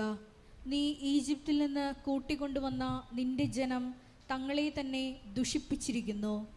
ഞാൻ നിർദ്ദേശിച്ച മാർഗത്തിൽ നിന്ന് അവർ പെട്ടെന്ന് വ്യതിചലിച്ചു. പെട്ടെന്ന് ഉടമ്പടിയിൽ നിന്ന് പെട്ടെന്ന് പോകുകയാണ് ജനം. സീനായിൽ നിന്ന് ഉടമ്പടി കൊടുത്തതിന് ശേഷം ജനം പെട്ടെന്ന് ഉടമ്പടിയിൽ 6 ദിവസമായിട്ട് മോശത്തിനെ കണ്ടില്ല. 6 ദിവസമായിട്ട് നമ്മൾ വിചാരിച്ച അനുഗ്രഹങ്ങളിൽ നമുക്ക് കിട്ടണില്ല എന്നുണ്ടെങ്കിൽ ചില ആൾക്കാർ പെട്ടെന്ന് ഉടമ്പടിയിൽ നിന്ന് പോകും. ആ പെട്ടെന്ന് വാക്ക് ഉപയോഗിക്കേണ്ട കാര്യമുണ്ടാ? നമ്മൾ കാണിക്കണ കാട്ടായമാണ് ആ സംഭവം. നീ താഴേക്ക് ചെല്ലുക. ഒന്നുകൂടെ വായിച്ചത്. കർത്താവ് മോശയോട് അരുളി ചെയ്തു എന്ന് പറഞ്ഞേ. കർത്താവ് മോശയോട് അരുളി ചെയ്തു. ഉടനെ താഴേക്ക് ചെല്ലുക. നീ ഈജിപ്തിൽ നിന്ന് കൂട്ടിക്കൊണ്ടുവന്ന നിന്റെ ജനം എന്റെ ജനം തങ്ങളെ തന്നെ ദുഷിപ്പിച്ചിരിക്കുന്നു. ഞാൻ നിർദ്ദേശിച്ച മാർഗത്തിൽ നിന്ന് നിർദ്ദേശിച്ച മാർഗം എന്ന് പറഞ്ഞ ഉടമ്പടിയാണ്. ഞാൻ നിർദ്ദേശിച്ച മാർഗത്തിൽ നിന്ന് അവർ പെട്ടെന്ന് വ്യതിചലിച്ചിരിക്കുന്നു. Praise the Lord. അപ്പൊ ഉടമ്പടിയിൽ നിന്ന് ജഡിക മനുഷ്യർക്ക് പെട്ടെന്ന് വ്യതിചലിക്കാൻ പറ്റും. ഉടമ്പടിയുടെ നിബന്ധനകളിൽ നിന്ന് നിനക്ക് പെട്ടെന്ന് വ്യതിചലിക്കാൻ പറ്റിയാൽ നിന്റെ തല ചോപ്പ് ചെയ്യാൻ സമയമായ നടത്താം. എന്നുവെച്ചാൽ ചായ പിടിക്കാനല്ല, വെട്ടിക്കളയാൻ. എന്നുവെച്ചാൽ നിന്നെ ഓഹരിയിൽ നിന്ന് നിന്നെ മാറ്റിക്കളയപ്പോഴ്. മോസസ് പിന്നെ പറയുന്ന ഭാഗങ്ങൾ താഴെ ഉണ്ടെന്ന് വായിച്ചേ. അവർ ഒരു കാളക്കുട്ടിയെ വാർത്തെടുത്ത് അതിനെ ആരാധിക്കുകയും അതിന് ബലിയർപ്പിക്കുകയും ചെയ്തിരിക്കുന്നു. ഇസ്രായേലേ, നിന്നെ ഈജിപ്തിൽ നിന്ന് കൊണ്ടുവന്ന ദേവന്മാർ ഇതാ എന്ന് അവർ പറഞ്ഞിരിക്കുന്നു. പണിപാളി കണ്ട. അതായത് ദൈവം ഇത്രയും പരിപാലിച്ച് ഈ ജനത്തിനെ വാഗ്ദാന നാട്ടിലോട്ട് കൊണ്ടുപോവുകയാണ്. അതിൻ്റെ മധ്യത്തിൽ വാഗ്ദാനം പ്രാപിക്കുന്നതിൻ്റെ ഇനി സമയങ്ങൾ മാത്രം ബാക്കി നിൽക്കുമ്പോഴേ ഈ ജനത്തിന് ഉടനെ ജനം പറയണേ, ഒരു ഏതെങ്കിലും ഒരു കാലത്ത് ഉടമ്പടി കാലത്ത് ഒരു 0 hour ഉണ്ടാകും. ഇത് അപകടം പിടിച്ച സംഭവമാണ്. വിമാനം ഇങ്ങനെ പോയി കണ്ടിരിക്കുന്ന സമയത്ത് പെട്ടെന്ന് എയർ പോക്കറ്റ് വരത്തില്ലേ, അപ്പോൾ തന്നെ വിമാനം കുത്തിക്കൊണ്ട് വരും താഴേക്ക്. അപ്പോൾ നമ്മളവർക്ക് ഇപ്പോൾ ഇത് താഴേക്ക് വീഴുമെന്ന്, പിന്നെ അത് നേരെയാകും. അപ്പോൾ ഉടമ്പടി കാലത്ത് ഏതെങ്കിലും സമയത്ത് ഉടമ്പടി എടുത്തതിനേക്കാൾ കഷ്ടമായിട്ടുള്ള ജീവിതാനുഭവങ്ങളുണ്ടാകും നമുക്ക്. ഉടമ്പടിയിലൂടെ നമ്മൾ പോവുകയാണ്. പക്ഷേ ഏതെങ്കിലും 2 ആഴ്ച അല്ലെങ്കിൽ 1 മാസം കഴിയുമ്പോൾ നമ്മൾ ഉടമ്പടി എടുക്കുന്നതിന് മുമ്പ് നമുക്കുണ്ടായതിനേക്കാൾ ക്ലേശം പിടിച്ച ചില സാഹചര്യങ്ങൾ വരും. അത് നമ്മൾ മനസ്സിലാക്കണം. അത് ഇതിനകത്തുള്ളതാണത്. ഇപ്പം നോക്കിയാൽ ഉടമ്പടി ജനമാണ്. മോസസിനെ കാണാനില്ല, ദൈവത്തിനെ കാണാനില്ല, പ്രാർത്ഥിക്കാൻ പറ്റണില്ല, പ്രാർത്ഥനയുടെ ഉത്തരമില്ല, എല്ലാത്തിനും പ്രാർത്ഥിക്കുന്നതിന് ഘടകവിരുദ്ധമായ സംഭവങ്ങളാണ് നടന്നുകൊണ്ടിരിക്കുന്നത്. അപ്പോൾ ജനം എന്താ വിചാരിക്കണത്? ജനം ഉടനെ മനസ്സുകൊണ്ട്, അവരാരും നടന്നു പോകാൻ പറ്റത്തില്ല, പക്ഷെ അവർ മനസ്സുകൊണ്ട് തിരിച്ചുപോയി. എന്താ പറഞ്ഞ? മനസ്സുകൊണ്ട് ഞാൻ തിരിച്ചുപോയി. ഒരിക്കൽ തിരിച്ചു പോകണമെന്ന് വിചാരിച്ചവൻ എപ്പോഴായാലും അവൻ തിരിച്ചു പോയിരിക്കും. ഒരിക്കൽ തിരിച്ചു പോകണമെന്ന് വിചാരിച്ചവൻ, ഇപ്പം ചില ആൾക്കാർ നോൻപിന് വെള്ളം അവിടെ നിർത്തിയിട്ടില്ലേ, എന്നിട്ട് ഈസ്റ്ററിനെ ഘോഷിക്കാമെന്ന് പറഞ്ഞിരിക്കണില്ലേ? പേപ്പട്ടി നിൻ്റെ കാര്യത്തിൽ തീരുമാനമായിട്ടുണ്ട്. ഒരു സംശയമില്ല, നീ ദൈവത്തെ വഞ്ചിക്കുകയാണ്. നീ തിരിച്ചു പോകണമെന്ന് തീരുമാനിച്ചിരിക്കുന്നോ? നോൻപ് കഴിയുമ്പോൾ അടിച്ചു പൊളിക്കാൻ തീരുമാനിച്ചിരിക്കുന്നോ? എന്നാൽ പിന്നെ ഇപ്പം അടിച്ചു പൊളിക്കാൻ പോലെ നീ എന്താ ദൈവത്തെ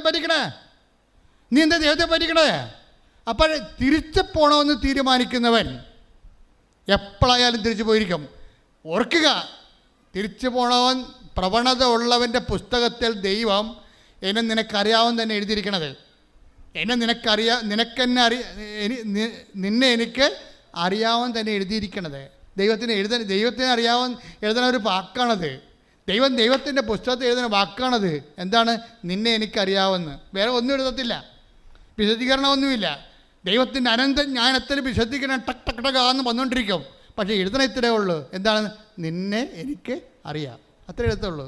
കഴിഞ്ഞ ദിവസം ഞാൻ അവിടെ ഇരുന്ന് ഉറങ്ങിയിരുന്നു. ഉറങ്ങിപ്പോയതല്ല, കുർബാന സ്വീകരിച്ചപ്പോൾ മയങ്ങിപ്പോയി. പെട്ടെന്ന് ഒരു മനുഷ്യൻ്റെ ഇടത് കയ്യെ വാച്ച് കെട്ടിയിരിക്കുകയാണ്. ഒരു മഞ്ഞ ഡയലാണ്. അതെനിക്ക് ഡയൽ കാണാം. പെട്ടെന്ന് ഒരു തീ ഇറങ്ങിയിട്ട് മഞ്ഞ ഡയൽ കത്തിപ്പോയി. അപ്പം ഞാൻ ഞെട്ടി ഉണർന്ന്. അപ്പം ഞാൻ പറഞ്ഞു, കർത്താവേ, കടികാരമാണല്ലോ, കയ്യെ കെട്ടിയ കടികാരമാണല്ലോ കത്തിപ്പോയത്. സമയം എൻ്റെ സമയം തീർന്നാന്ന് ഞാൻ ചോദിച്ചത്. കർത്താവിനോട് ചോദിക്കാറില്ല, സമയ കടികാരം കത്തിപ്പോയി, അപ്പോൾ എൻ്റെ സമയം തീർന്ന എന്ന് ഞാൻ ചോദിച്ചു. ചോർത്ത് കഴിഞ്ഞാൽ പിന്നെ ഒരു വിശ്വാസപ്രമാണം ചൊല്ലി വെച്ചാൽ പറഞ്ഞു, കർത്താവേ, അപ്പോൾ എനിക്കൊരു 4 എന്നും പറഞ്ഞ നമ്പർ എൻ്റെ മനസ്സിൽ കാണിച്ചു ഈശോ. അപ്പോൾ ഞാൻ പറഞ്ഞു, ഈശോ 4 ഫിക്സാണ് കേട്ടോ. ഞാൻ വചനം തുറക്കും, ഈ 4 എന്നുള്ള നമ്പരെ നീ എനിക്ക് സന്ദേശം തരണമെന്ന് പറഞ്ഞ്. ഞാൻ വചനം തുറക്കും, ഈ 4 എന്നുള്ള നമ്പറിൽ നീ എനിക്ക് സന്ദേശം തരണം. നമ്മൾ ദൈവത്തോട് സംസാരിക്കാൻ പറ്റും നമുക്ക്. ഇത് ഉടമ്പടിയിൽ വേറൊരു ലോകമാണ്. ഉടനെ ഞാൻ വിശ്വപ്രവാചകനിൽ വചനം തുറന്നപ്പോൾ 2:4. എന്ത്? യൂക്കാടെ സുവിശേഷം 2:4. എന്താ പറയണത്? ജോസഫ് എന്ത് ചെയ്ത്? പേരെഴുതിക്കാൻ വേണ്ടി തൻ്റെ നഗരത്തിലേക്ക് തിരിച്ചുപോയി. ഗർഭിണിയായ മറിയം അവൻ്റെ കൂടെ ഉണ്ടായിരുന്നെന്നാണ്. എൻ്റെ കണ്ണ് നിറഞ്ഞുപോയി. ഞാൻ പറഞ്ഞു, കർത്താവ്, ജീവൻ്റെ പുസ്തകത്തെ പേരെഴുതിക്കുകയാണെങ്കിൽ ജോസഫിൻ്റെ കൂടെ അമ്മ ഉണ്ടാവുമെന്ന് പറഞ്ഞില്ലേ, എനിക്കത് മതി. അതാണ്. അപ്പോൾ അവർ ഗർഭിണിയാന്ന് എഴുതിയിട്ടുണ്ട് അതിനകത്ത്. അവർ വാഗ്ദാന പേടകമാണെന്ന്. സ്വർഗത്തിലെ അമ്മ വാഗ്ദാന പേടകമാണെന്ന് എന്നോട് തൈക്കാട്ടുശ്ശേരി വെച്ച് പറഞ്ഞായിരുന്നോ?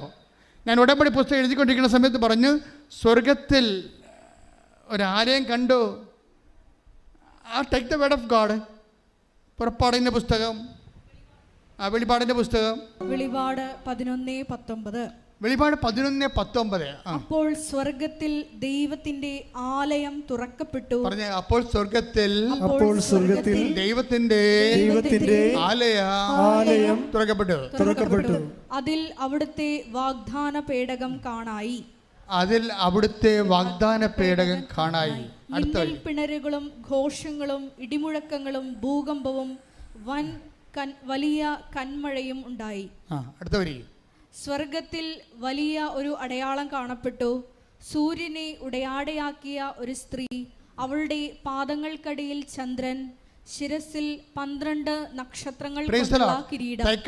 ഉടമ്പടി പുസ്തകം എഴുതിക്കൊണ്ടിരിക്കുന്ന സമയത്ത് ഈശോ പറഞ്ഞത്, മകനെ, ഈ 2 വരി 2 അധ്യായത്തിൽ കിടക്കുകയാണ്. ഇത് 2 ഒന്നായിരുന്നു.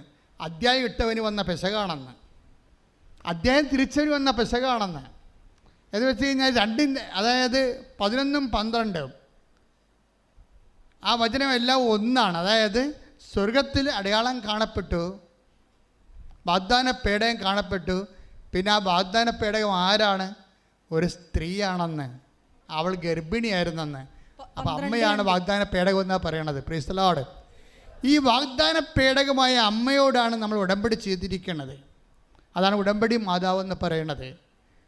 എന്നോട് പറഞ്ഞത്, നിൻ്റെ കാലം എപ്പോൾ എത്തിയാലും നിൻ്റെ കൂടെ അമ്മ ജീവൻ്റെ പുസ്തകത്തിൽ പേരെഴുതിക്കുന്ന സ്ഥലത്തേക്ക് കൂടെ വരുമെന്നാണ്. ശ്രദ്ധിക്കട്ടെ.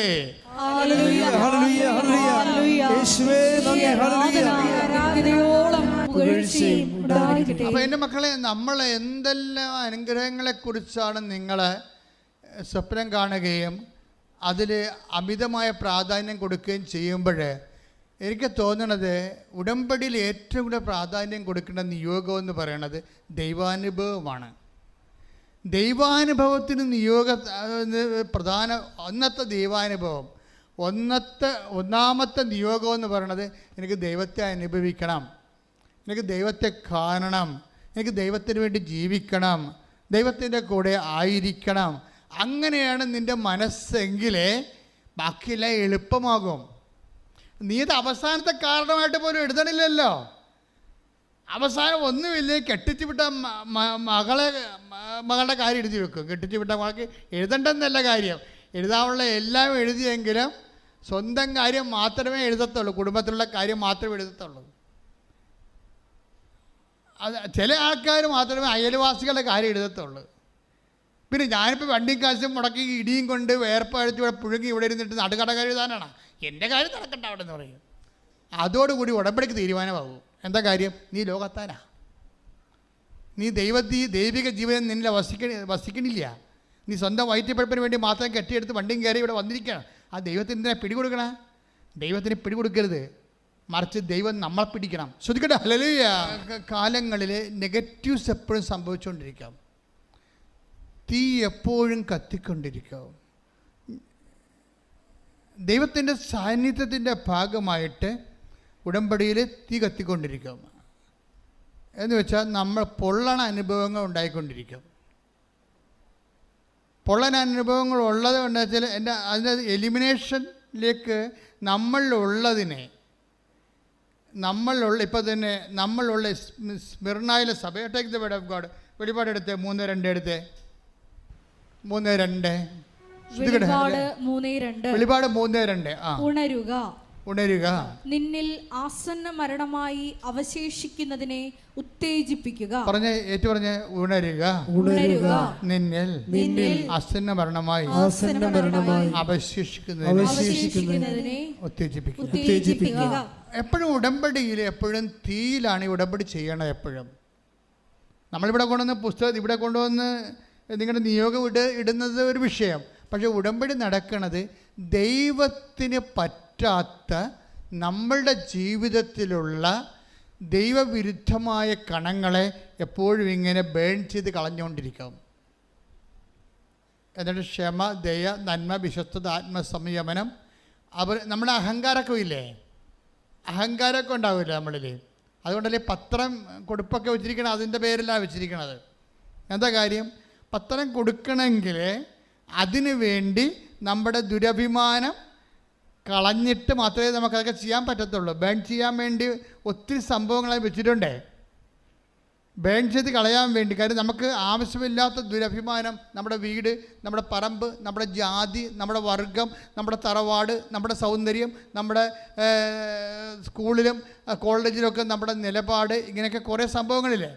അച്ഛന്മാർ വരുമ്പോൾ ഞാൻ പറയും നിങ്ങൾ ഉടമ്പടി എടുക്കരുതെന്ന് പറയും അച്ഛന്മാരോട്. കാര്യം ഇത് കൂടുതൽ ദുരഭിമാനമുള്ള കക്ഷികളാണ്.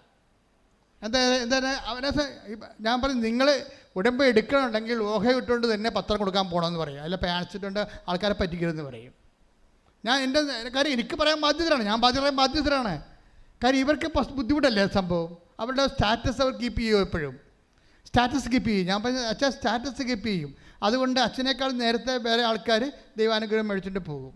സ്റ്റാറ്റസിന് ബേൺ ചെയ്ത് കളയേണ്ട സ്ഥാനമാണത്, അത് ബേൺ ചെയ്യേണ്ട കളയേണ്ട കാര്യം. അപ്പം ഞാൻ നല്ല വാക്ക് പറഞ്ഞു കൊടുക്കും, ഞാൻ പ്രൊമോട്ട് ചെയ്യത്തില്ല ശരിക്കും. അപ്പോൾ എന്തിനാ ദൈവത്തിനെ പറഞ്ഞ് ദൈവത്തിലേക്ക് ഇവിടെ കൃപാസനത്തിൽ വന്ന് എന്തിനാ പണി മേടിക്കണേ?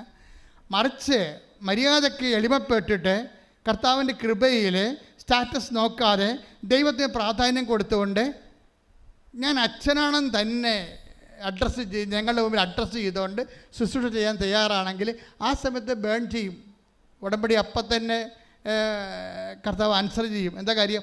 അവൻ സത്യസന്ധനാണ്, അവൻ ആരെയും പറ്റിക്കണില്ല, അവൻ ആരുടെ മുമ്പിലും മുഖം മൂടി അളിയുന്നില്ല, തുണി ഉരുന്നി കളയണില്ല, അവൻ മര്യാദക്ക് ഉടുപ്പിട്ടുണ്ട് സഭയുടെ വസ്ത്രം ചുറ്റുകൊണ്ട് തന്നെയാണ് അവൻ ജീവിക്കണത്. അപ്പം അങ്ങനെ വരുമ്പോൾ സ്വാഭാവികമായിട്ടും ദൈവത്തിനറിയാം. അപ്പോൾ അതൊരു എളിമപ്പെടലിൻ്റെ ഒരു ഭാഗമാണത്. ഇത് അച്ഛന്മാരുടെ കാര്യത്തിൽ പോലും ഞാൻ ഇത്രയും സീരിയസ് ആണ്. നിങ്ങളുടെ കാര്യത്തിൽ എൻ്റെ അവസ്ഥ അറിയാമല്ല, ഒരു കോംപ്രമൈസും ചെയ്യത്തില്ല. കാര്യം നമ്മൾ ദൈവവുമായിട്ടാണ് ഈ ഉടമ്പടി ചെയ്യണമെന്നുള്ള ബോധം ആദ്യമേ ഉണ്ടാകണം. ദൈവവുമായിട്ടാണ് ഉടമ്പടി ചെയ്യണത്. അപ്പോൾ ദൈവമായിട്ട് ഉടമ്പടി ചെയ്യുമ്പോൾ നിങ്ങൾ ചെയ്യേണ്ടത് ദൈവമായിട്ടുള്ള ബന്ധം വർദ്ധിപ്പിക്കണം. അല്ലാതെ നിങ്ങൾക്ക് ജോലി കിട്ടണം, വിസ ഇപ്പോൾ പാസ്സാകണം, അതൊക്കെ നിസ്സാര കാര്യമാണ്. ഇതിൽ കഴിഞ്ഞ ദിവസം അവരുടെ പേരെന്നാ, കഴിഞ്ഞ ദിവസം ചേച്ചി തിരുവനന്തപുരത്ത് സാക്ഷ്യം പറഞ്ഞല്ല, ഐറിൻ ചേച്ചിയുടെ സാക്ഷ്യം നിങ്ങൾ കേട്ടാൽ നല്ലതായിരിക്കും. ഐറിൻ ചേച്ചിയുടെ സാക്ഷ്യം വെച്ച് കഴിഞ്ഞാൽ ഐറിൻ ചേച്ചിയുടെ ഭർത്താവിൻ്റെ പേര് ജോസഫ് എന്നാ. പിള്ളോടിയാണ്, ഭയങ്കര വിസ, സഹിക്കാൻ പറ്റാത്ത വിസ. അങ്ങേർക്ക് ദുബായിലാണ് ജോലി. അപ്പോൾ ആ കമ്പനിക്കാരൻ മാനേജർ പറഞ്ഞ് ഇങ്ങനെ പോയാൽ ഇത് നടക്കത്തില്ലെന്ന് പറഞ്ഞ്. പക്ഷെ പുള്ളി കേട്ടില്ല. പുള്ളി കേൾക്കാതെ എപ്പോഴും വീസി തന്നെയാണ്, വെളിവില്ലാതെയാണ് കമ്പനി ചെല്ലണത്.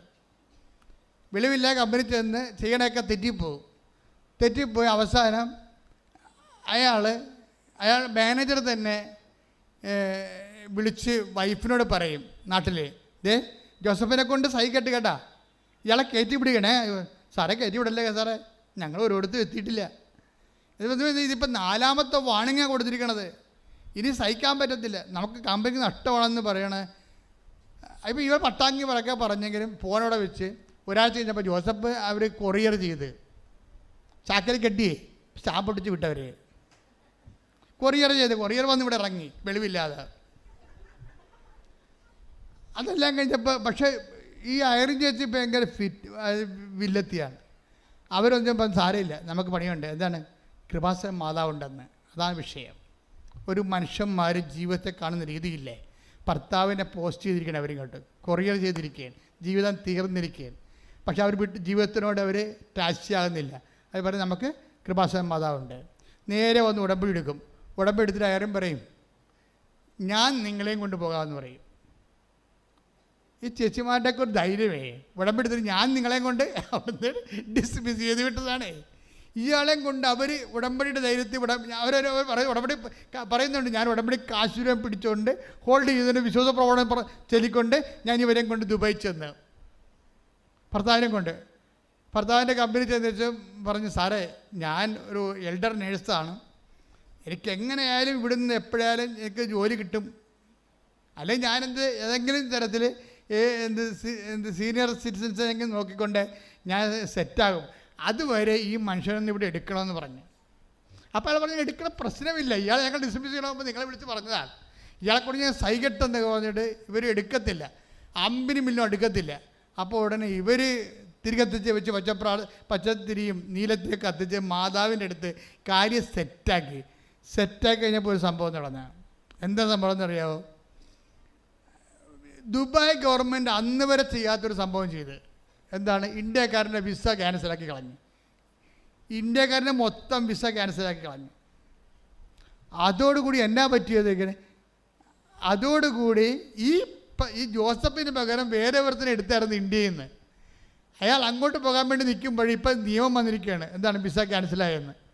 ഇപ്പം വിസ ഉള്ള ആർക്കാണ്? ജോസഫിനെ മാത്രം. ജോസഫിനെ തിരിച്ചെടുത്തവർ.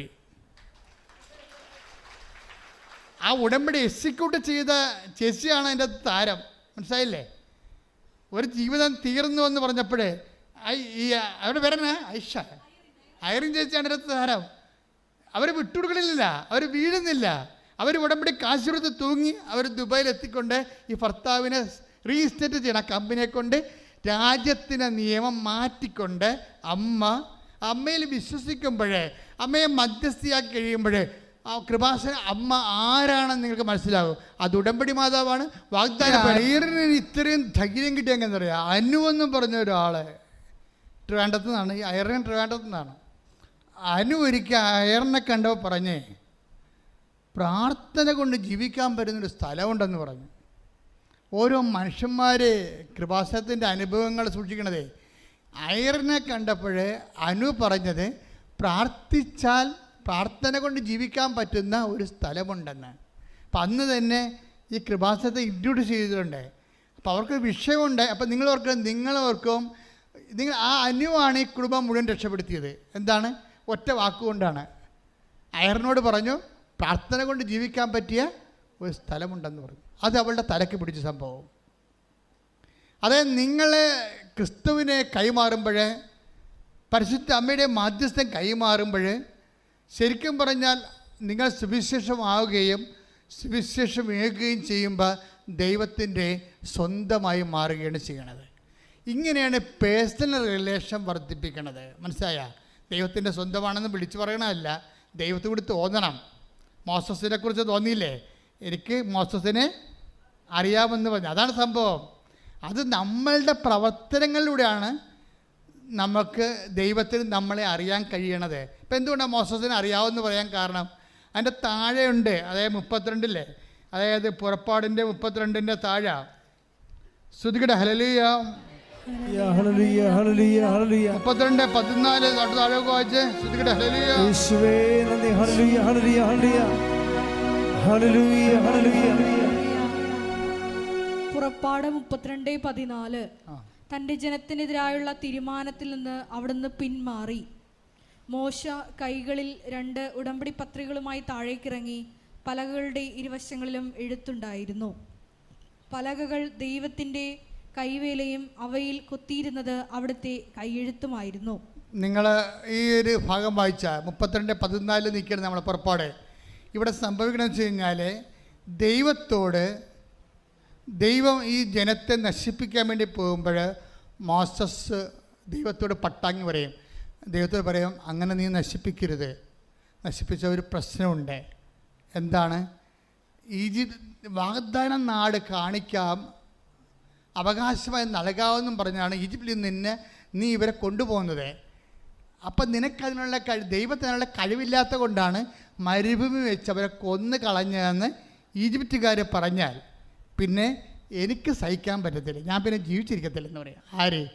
ദൈവത്തിന് എന്തെങ്കിലും അപമാനം സംഭവിച്ചാൽ മോശ പറയുകയാണ് ഞാൻ പിന്നെ ജീവിച്ചിരിക്കത്തില്ലെന്ന്. ഇതാണ് അവർ തമ്മിലുള്ള ബന്ധം. ഇവിടെ പ്രശ്നം, നിൻ്റെ കുടുംബത്തിൽ വിശ്വാസം കുറഞ്ഞാൽ, നിൻ്റെ കുടുംബത്തിലുള്ളവരും നിൻ്റെ അറിവിൽപ്പെട്ടവരും ദൈവത്തിൽ നിന്ന് അകന്നു പോണത് കണ്ടാൽ, നിനക്ക് വിഷമം തോന്നിയാൽ, ആ വിഷമം ഏതറ്റം വരെ പോകുന്നുണ്ടെങ്കിൽ അതെല്ലാം ദൈവം നിന്നെക്കുറിച്ച് കുറിച്ച് വെക്കുന്ന വ്യക്തിപരമായ ബയോഡേറ്റ ആയിരിക്കും. അതാണ് ദൈവം പറയണത്. എന്തിനു പറയും? ഉടനെ ദൈവം പറയുകയാണ് പുറപ്പാട് 32:14 ദൈവം ഈ ജനത്തെ നശിപ്പിക്കുക എന്നുള്ള തീരുമാനത്തിൽ നിന്ന് പിന്തിരിഞ്ഞു വന്ന് ആ മോസസിൻ്റെ മാധ്യസ്ഥത്തിൽ ജനത്തെ തെറ്റ് ചെയ്ത് ജനത്തെ ദൈവം വെറുതെ വിടും. പക്ഷേ ഒരു പ്രശ്നമുണ്ട്. ഇവൻ്റെ മധ്യസ്ഥം വഹിച്ചവൻ്റെ മനസ്സ് തകർന്നിരിക്കുകയും ഇത്രയും നിഷ്കളങ്കമായിട്ട് ഇത്രയും ആത്മാർത്ഥമായിട്ട് ആത്മബന്ധത്തോടു കൂടി ഈ ജനത്തെ ചെങ്കടൽ കടത്തി ഇവിടം വരെ കൊണ്ടുവന്നിട്ട് പോലും ഒരു നിമിഷം ദൈവത്തിന് മോസസിനെ കണ്ടില്ലെന്ന് വെച്ചുകൊണ്ട് നിറക്കേട് കാണിച്ചൊരു ജനമില്ലേ, ഇവരെയും കൊണ്ട് വാഗ്ദാനം നാട്ടിൽ പോകുന്ന പ്രശ്നമില്ല എന്ന് പറയും. എന്നിട്ട് ദൈവം പറയും ഈ കൽപ്പന എന്ന് കാണിച്ചിട്ട് പറയും ഇതിൽ വിശ്വസിക്കാത്തവരെ, അതുപോലെ തന്നെ ഈ ഉടമ്പടിയുടെ ഭാഗമല്ലാത്തവരും ഇനി ഈജിപ്തിലേക്ക് തിരിച്ചു പോകണമെന്ന് ആഗ്രഹിക്കുന്നവരും മാറി നിൽക്കാൻ പറയും. അപ്പോൾ അവരവർക്ക് ഞങ്ങളെ തിരിച്ചു കൊണ്ടുപോകാൻ വേണ്ടിയാണെന്ന്. മോശം നോക്കുമ്പോൾ എണ്ണി നോക്കുമ്പോൾ 3000-ൽ കൂടുതൽ ആൾക്കാർ തിരിച്ചു പോകാൻ നിൽക്കുകയാണ്. അപ്പോൾ തിരിച്ചു പോകാത്തവരോട് പറയും അവന്മാരുടെ പെടലെടുക്കാൻ പറയും. കാര്യം ദൈവത്തിൻ്റെ മനസ്സ് വേദനിച്ചത്, ദൈവം കരുണയുടെ വിട്ടെങ്കിലും മോസസ് കരുണയുടെ വിടത്തില്ല. ദൈവത്തിന് വേണ്ടി അവനത് ചെയ്തിരിക്കും. അതാണ് മോസസ്. അതുകൂടി വെച്ചുകൊണ്ടാണ് പറയണത് ഐ നോ ഹിം എന്ന്. എൻ്റെ മനസ്സിലൊരു ധാർമ്മിക രോക്ഷമുണ്ടായാൽ അത് ഞാനായിട്ട് കടിച്ചമർത്തിയാലും കടിച്ചമർത്താത്തവനാണ് എൻ്റെ ആത്മബന്ധം, അവനാണ് മോസസ്. എൻ്റെ ഉടമ്പടി ആത്മബന്ധത്തിൻ്റെ ഒരു പ്രത്യേക ശാസ്ത്രമാണ്. ശ്രുതികട ഹല്ലേലൂയ.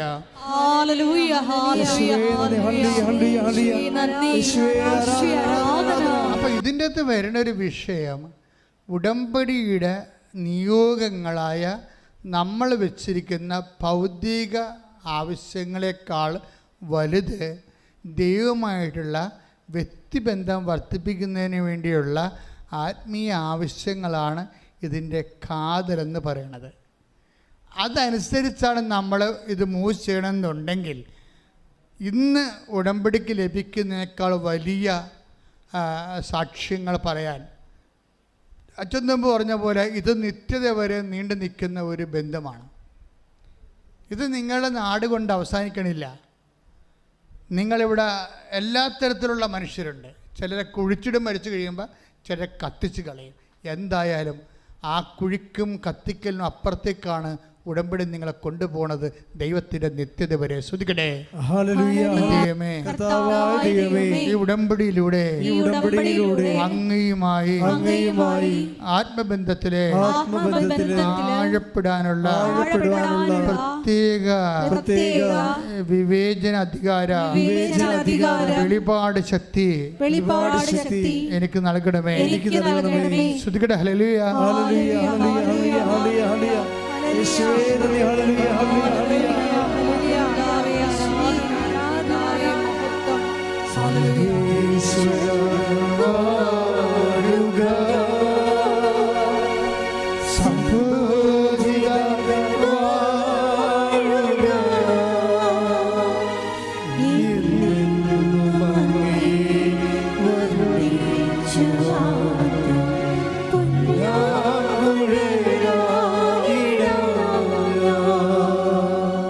പരിശുദ്ധ പരമദിവ്യകാരുണ്യത്തിന് ആരാധനയും സ്തുതിയും പുകഴ്ചയും ഉണ്ടായിരിക്കട്ടെ.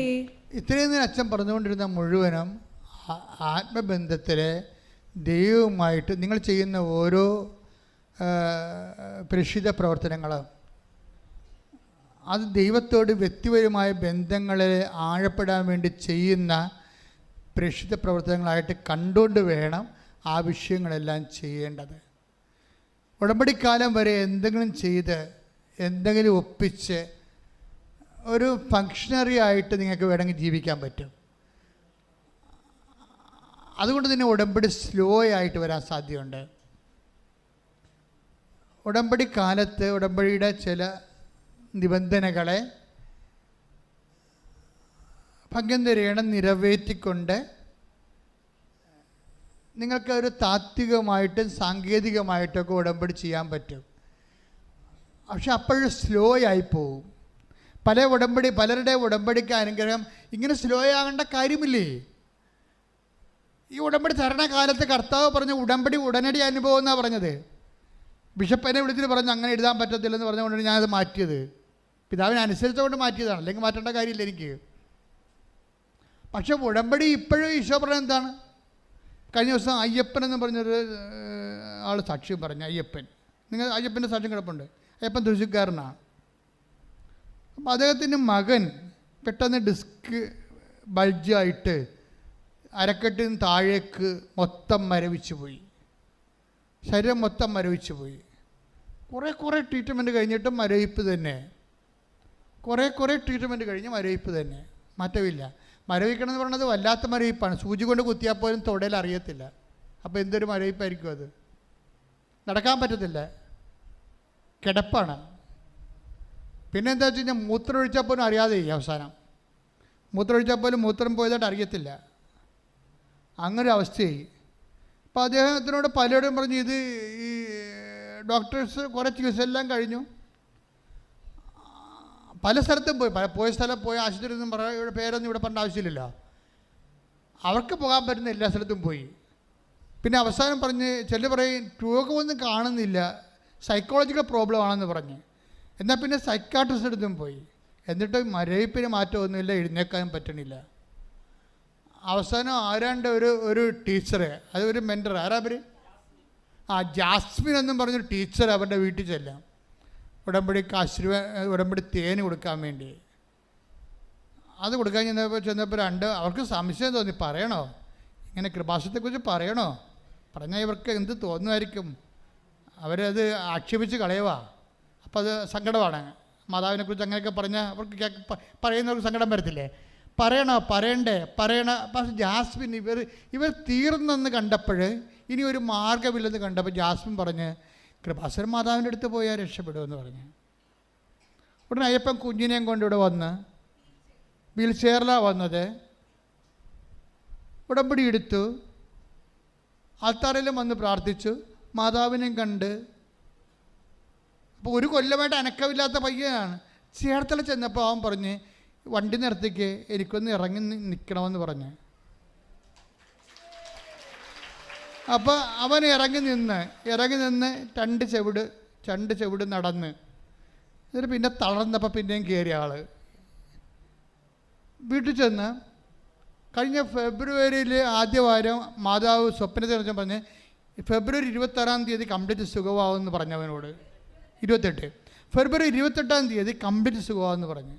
അമ്മ പറഞ്ഞ അതേ സമയത്ത് 28 അവൻ നടക്കാൻ തുടങ്ങിയാണ്. ഇതാണ് കൃപാസന അനുഭവം എന്ന് പറയണത്.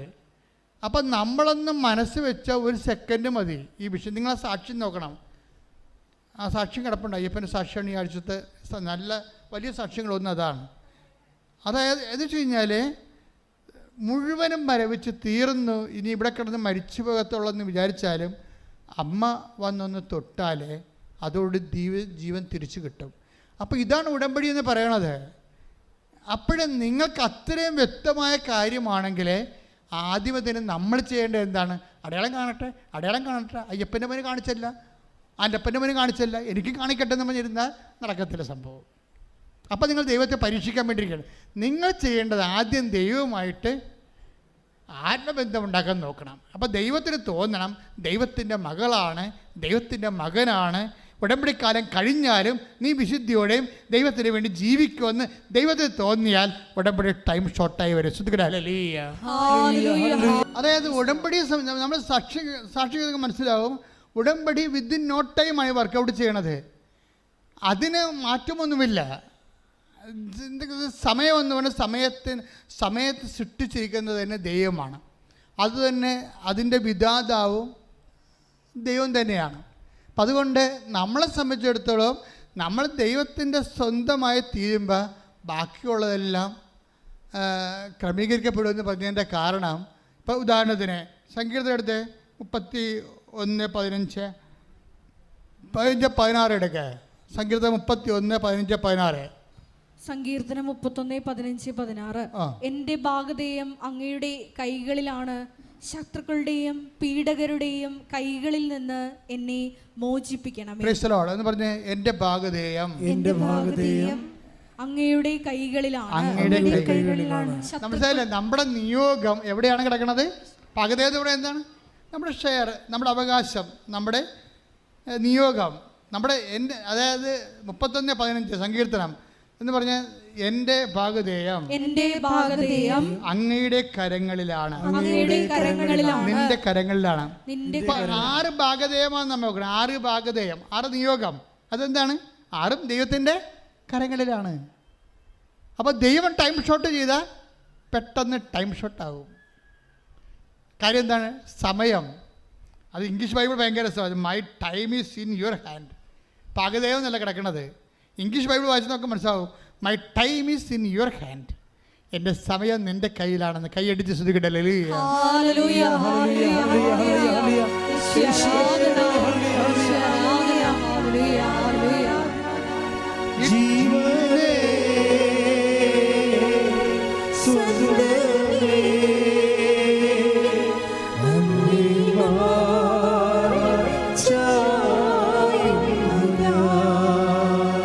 പരിശുദ്ധ പരമ ദിവ്യകാരുണ്യത്തിന്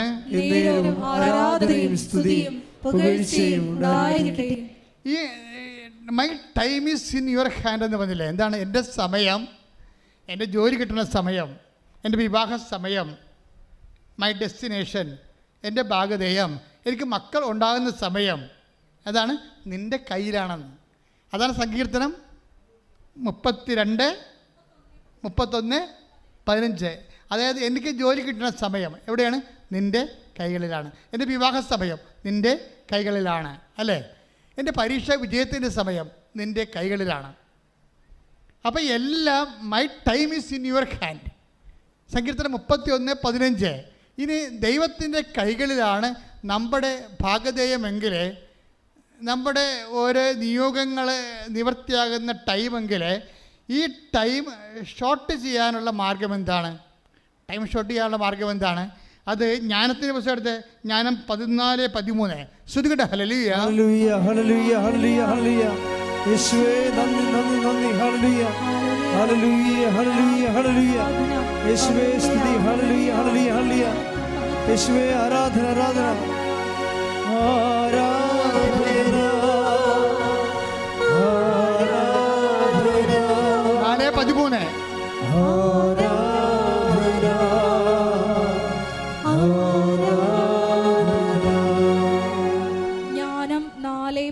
ജ്ഞാനം 4:13.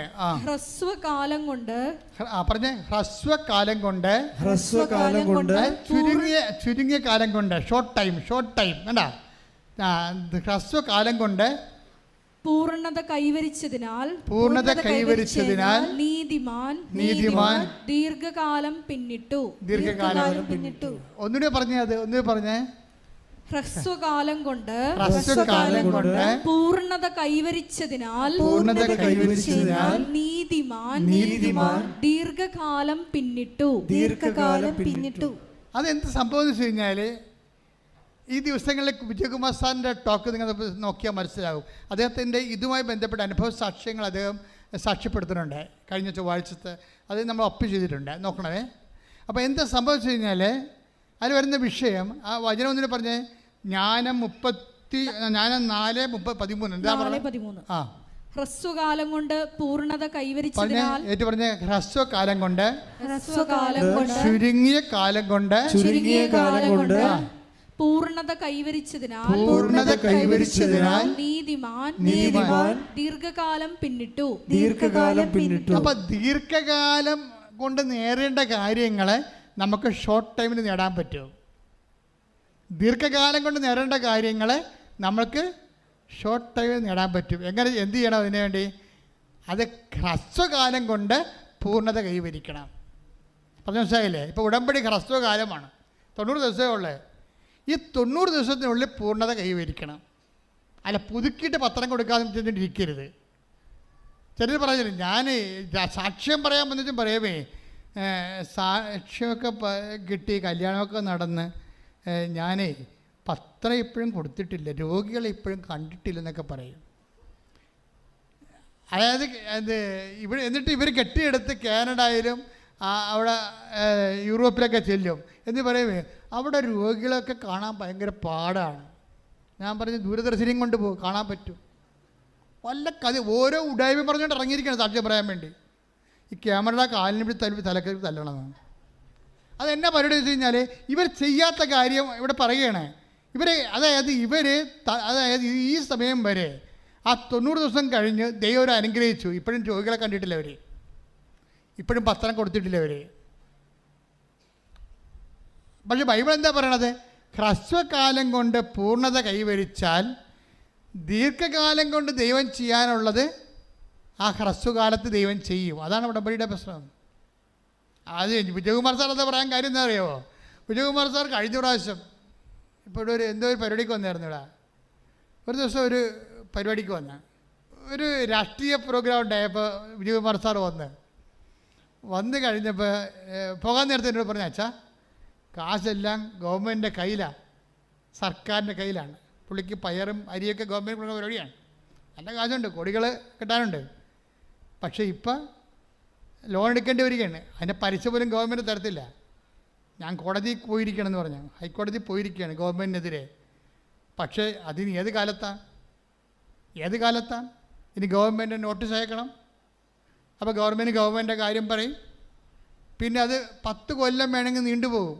ആ സമയത്ത് പലിശ മാത്രം പോകും. അച്ഛൻ്റെ ഡേറ്റ് പറയാൻ പറയും. അതാ പ്രശ്നം. എന്ന് വെച്ചാൽ മാതാവ് അച്ഛനിലൂടെ എനിക്കൊരു ഡേറ്റ് പറയണം. അതാണ് പുള്ളി ഉദ്ദേശിക്കുന്നത്. മാതാവ് അച്ഛനിലൂടെ ഒരു ഡേറ്റ് പറയണം. അപ്പോൾ ഞാനത് ശ്രദ്ധിച്ചില്ല. ഒരു ഭാഗ്യ പരീക്ഷണമായതുകൊണ്ട് ഞാൻ വേറെ പല സീരിയസ് സബ്ജക്റ്റുകളും പറഞ്ഞുകൊണ്ടിരിക്കുന്ന സമയത്ത് പോകാൻ നേരത്ത് പറഞ്ഞപ്പോൾ ഞാൻ മിണ്ടാതിരുന്നേ. പക്ഷേ പിന്നെ പുള്ളി പുറത്ത് പോയിട്ട് കുറേ കാര്യങ്ങളൊക്കെ ചെയ്യാനുണ്ടായിരുന്നു. അതിന് തിരിച്ച് എന്നോട് ചോദിച്ചപ്പോൾ അച്ഛാ ഒരു ഡേറ്റ് പറയുന്നത് പറയും. ഒരു ഡേറ്റ് പറയാം അച്ഛാ പറഞ്ഞു. എന്തിനാണ്? കോടതിയിൽ നിന്ന് സർക്കാരിൽ നിന്ന് കാശ് കിട്ടാനൊരു ഡേറ്റ് കോടതിയുമായിട്ട് ബന്ധപ്പെടുത്തി പറയാൻ പറയും. അപ്പോൾ ഞാൻ പറയും ഏപ്രിൽ എന്ന് പറയും. കാര്യം പുള്ളി പറയാതെ പോകത്തില്ല.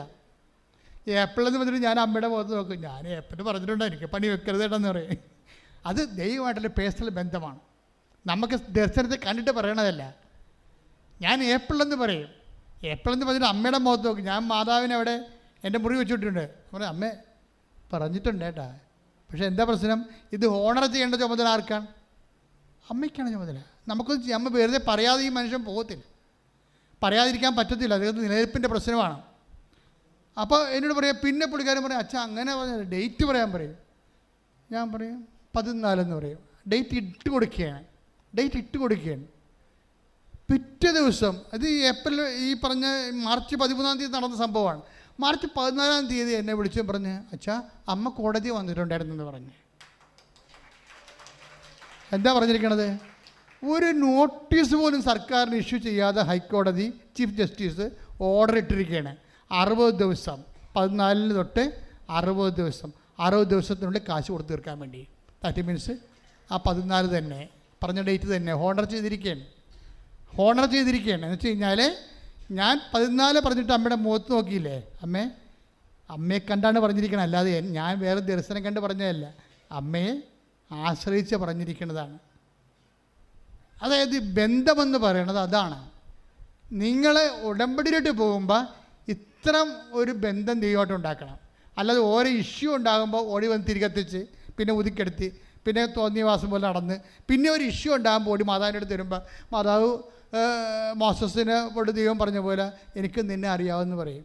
എനിക്ക് നിന്നെ അറിയാവുന്ന ദൈവം പറഞ്ഞോട്ടൊരു കുഴപ്പമില്ല. പക്ഷേ മോസസിനോടെ കുറിച്ച് പറഞ്ഞ പോലെ പോസിറ്റീവായിട്ട് പറയണം, നെഗറ്റീവായിട്ട് പറയാൻ പറ്റരുത്. ദൈവം അതും പറയും.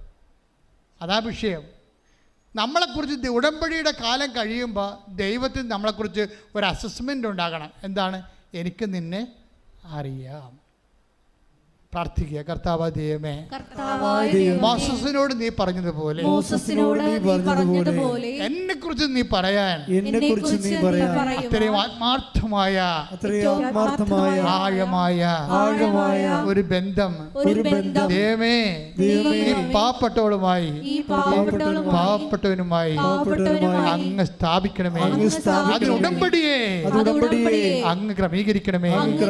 നല്ല ഉടമ്പടിയുടെ പ്രയോക്തായി ജീവിക്കുവാൻ എന്നെ അഭിഷേകം ചെയ്യണമേ. ശ്രുതികടേ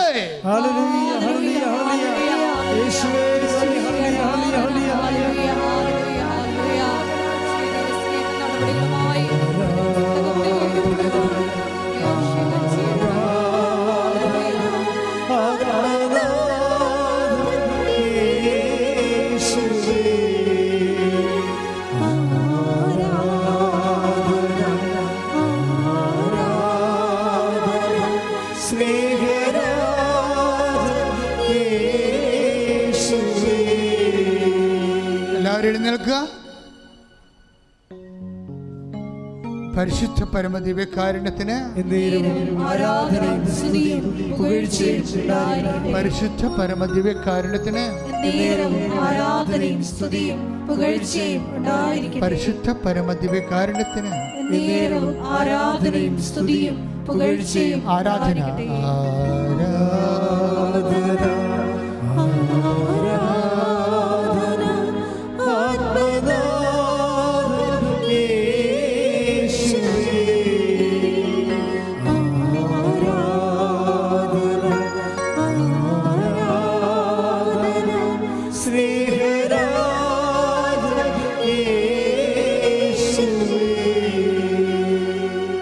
പരിശുദ്ധ പരമദിവ്യകാരുണ്യത്തിന്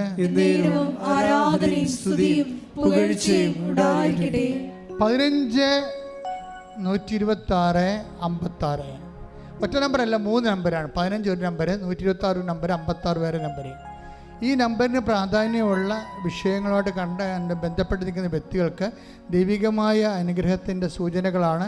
അത് വെച്ച് അവർ പ്രാർത്ഥിക്കാൻ ആവശ്യപ്പെട്ടിരിക്കുന്നു. സ്തുതിക്കട്ടെ. ഹല്ലേലൂയ, ഹല്ലേലൂയ, ഹല്ലേലൂയ, ഹല്ലേലൂയ, ഹല്ലേലൂയ. ദൈവിക സന്ദേശത്തിന് നന്ദി പറയുന്നു. ഹല്ലേലൂയ, ഹല്ലേലൂയ.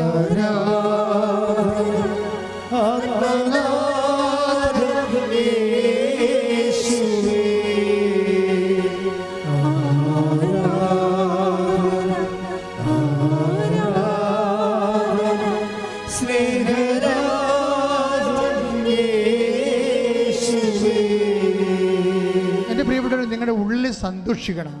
കാര്യം ഇന്നത്തെ ധ്യാനത്തെ കേട്ടതുപോലെ ദൈവം സമീപസ്ഥനാണ്. ഹൃദയം നുറുങ്ങിയവർക്ക് ദൈവം എപ്പോഴാണ് ഏറ്റവും കൂടുതൽ നമുക്ക് സമീപസ്ഥനാകണത് എന്ന് വിശുദ്ധ ഗ്രന്ഥം പറയുന്നുണ്ട്. ഹൃദയം തകർന്നവർക്ക് അവിടുന്ന് സമീപസ്ഥനാണ്. Take the word of God. സ്തുതിക്കട്ടെ. ഹല്ലേലൂയ, ഹല്ലേലൂയ, ഹല്ലേലൂയ, ഹല്ലേലൂയ, ഹല്ലേലൂയ. യേശുവേ നന്ദി, നന്ദി, നന്ദി, നന്ദി. Hallelujah, hallelujah, hallelujah. കൈവീശിക്കൊണ്ട്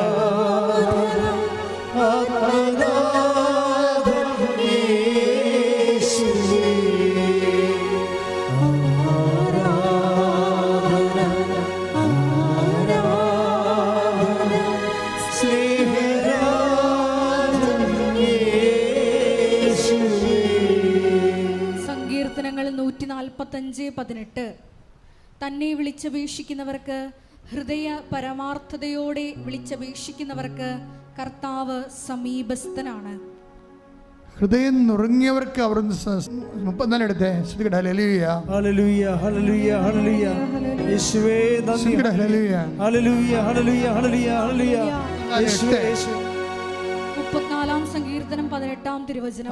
ഹൃദയം നുറുങ്ങിയവർക്ക് കർത്താവ് സമീപസ്ഥനാണ്, മനമുരുകിയവരെ അവിടുന്ന് രക്ഷിക്കുന്നു. എൻ്റെ പ്രിയപ്പെട്ട, ഇതാണ് കാലാവസ്ഥ. കർത്താവ് അടുത്ത് വരുന്ന കാലാവസ്ഥയാണ്. എന്താണ്? ഹൃദയം നുറുങ്ങിയവർക്ക് കർത്താവ് സമീപസ്ഥനാണ്. മനം തകർന്നവർക്ക് അവിടുന്നാണ് രക്ഷകൻ. സങ്കീർത്തനം 34:18 വചനമാണ്. അതായത് നമ്മൾക്ക് എപ്പോഴാണ് ഹൃദയം നുറുങ്ങിയത്, എപ്പോഴാണ് ജീവിതം തകർന്നിരിക്കുന്നത്, അപ്പോഴാണ് ദൈവം നമുക്ക് അടുത്ത് അനുഭവിക്കാൻ പറ്റുന്ന കാലാവസ്ഥയാണത്. അത് മനസ്സിലാക്കിയിട്ട് നിരാശപ്പെടാതെ പ്രാർത്ഥനയിലും സൽപ്രവർത്തികളിലും നമ്മുടെ വിശ്വാസത്തെ സാധൂകരിച്ചുകൊണ്ട് മുന്നേറണമെന്നാണ് കർത്താവ് ആഗ്രഹിക്കുന്നത്. ശ്രദ്ധിക്കട്ടെ. ഹല്ലേലൂയ ഹല്ലേലൂയ ഹല്ലേലൂയ ഹല്ലേലൂയ യേശുവേ ആരാധന.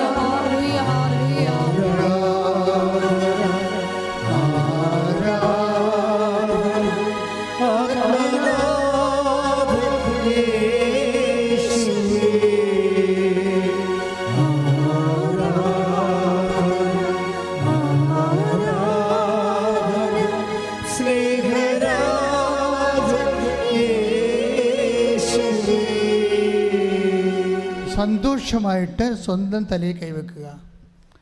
കർത്താവാണ് നിൻ്റെ തലയിൽ കൈവച്ചിരിക്കണം നീ ബോധ്യപ്പെടുക. അച്ഛൻ നിങ്ങൾക്ക് വേണ്ടി പ്രാർത്ഥിക്കുന്ന സമയമാണ്. ഞാൻ ഏറെ സന്തോഷത്തോടു കൂടി തന്നെയാണ് പ്രാർത്ഥിക്കുന്നത്. നിങ്ങളെ കർത്താവ് സ്പർശിക്കുന്ന സമയമാണ്. ഓൺലൈനിലുള്ളവരെ ഈ ധ്യാനം ഏത് കാലത്ത് കേട്ടാലും അപ്പോൾ ദൈവം നിങ്ങളെ അനുഗ്രഹിക്കാം. നിങ്ങൾ വിശ്വസിച്ചുകൊണ്ട് നിങ്ങളുടെ ശിരസിൽ കൈവച്ചുകൊണ്ട് വിശ്വാസപ്രമാണം ചെല്ലുകയോ കർത്താവിനെ സ്തുതിക്കുകയോ ചെയ്യട്ടെ. സ്തുതിക്കട്ടെ. ഹല്ലേലൂയ ഹല്ലേലൂയ. കർത്താവേ, നിന്റെ ഉന്നതമായ നാമത്തിന് സ്വസ്ഥം ചെയ്യുന്ന കർത്താവേ, കർത്താവേ, നിന്റെ വിശുദ്ധ പൗരോഹിത്യത്തെ മഹത്വപ്പെടുത്തണമേ. കർത്താവേ, സഭയിലുള്ള സാന്നിധ്യം പ്രകടമാക്കണമേ. അമ്മേ, പരിശുദ്ധമ്മേ, ദേവമാതാവേ, ഓരോ മകന് വേണ്ടി മകൾക്ക് വേണ്ടി മധ്യസ്ഥ വഹിക്കണമേ. എല്ലാ ഭൂഖണ്ഡങ്ങളിലുമുള്ള മക്കൾ ആരെല്ലാം എപ്പോഴെല്ലാം എവിടെയെല്ലാം ഈ സമയം ഈ ധ്യാനം കൂടുന്നുവോ അവിടെ എല്ലാം കർത്താവേ അമ്മേ അവർക്ക് വേണ്ടി മധ്യസ്ഥം വഹിക്കണമേ. ഉച്ച മുതൽ ഉള്ളംകാല് വരെ ഓരോ അവയവങ്ങളിലും കർത്താവ്, ഓരോ കോശങ്ങളിലും പേശികളിലും അസ്ഥികളിലും ഞടിഞ്ഞെരുമ്പുകളിലും ധമനികളിലും ബിന്ദുക്കളിലും കർത്താവിൻ്റെ രക്തം നിറയട്ടെ. ഓരോ ധമനികളിലും ഓരോ പേശികളിലും ഓരോ കോശങ്ങളിലും ധമനികളിലും അസ്ഥിക്കുഴികളിലും കർത്താവിൻ്റെ രക്തം നിറയട്ടെ. ക്യാൻസർ രോഗങ്ങൾ, മാരക രോഗങ്ങൾ, തിരവേദികൾ യേശുവിൻ നാമത്തിലെ യേശുവിൻ നാമത്തിലെ യേശുവിൻ നാമത്തിലെ മാറിപ്പോകട്ടെ. ഹല്ലേലൂയ ഹല്ലേലൂയ ഹല്ലേലൂയ ഹല്ലേലൂയ യേശുവേ നന്ദി. Hallelujah hallelujah. നിന്റെ നാമം ആരാധനയുടെ മഹത്വപ്പെടുത്തണമേ, സാക്ഷികളാക്കി ഉയർത്തണമേ.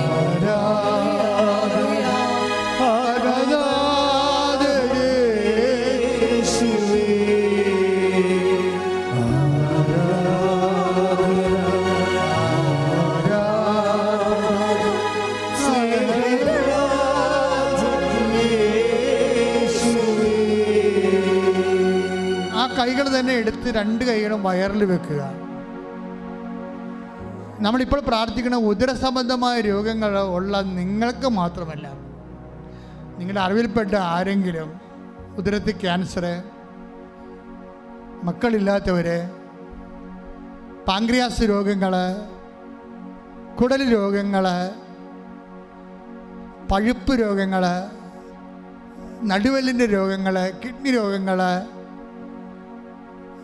കരൾ രോഗങ്ങൾ, PCOD രോഗങ്ങൾ, പിസ്റ്റുല രോഗങ്ങൾ, അർസസ് രോഗങ്ങൾ, അൾസർ രോഗങ്ങൾ, രക്തംപൊക്കിൻ്റെ രോഗങ്ങൾ, മൊത്തം അറിയാതെ പോകുന്ന രോഗങ്ങൾ, എല്ലാ രോഗങ്ങളും സുഖപ്പെടാൻ വേണ്ടി ശ്രുതിക്കട്ടെ. ഹല്ലേലൂയ. കർത്താവേ, നിന്റെ ഉന്നതമായ നാമത്തിന് സ്വന്തം ചെയ്യുന്ന കർത്താവേ, കർത്താവേ, നിന്റെ വിശുദ്ധ പൗരോഹിത്യത്തെ മഹത്വപ്പെടുന്ന കർത്താവേ, കർത്താവിൻ്റെ സഭയിലെ സാന്നിധ്യം പ്രകടമാക്കുന്ന കർത്താവെ, 38 വർഷമായി അർപ്പിച്ച കൃപാ യോഗ്യതയാൽ കൃപാസ്ഥാനത്താറെ ജീവനോടെ പ്രത്യക്ഷപ്പെട്ട പരിശുദ്ധ അമ്മയുടെ മാധ്യസ്ഥത്തിൽ മാർഗരോഗങ്ങൾ, തീരാവേദികൾ, കിഡ്നി രോഗികൾ, നടുവേ രോഗങ്ങൾ, അസ്ഥി രോഗങ്ങൾ, ഉത്തര രോഗങ്ങൾ യേശുവിൻ്റെ നാമത്തിൽ മാറിപ്പോകട്ടെ. ശ്രുതികട്ടെ.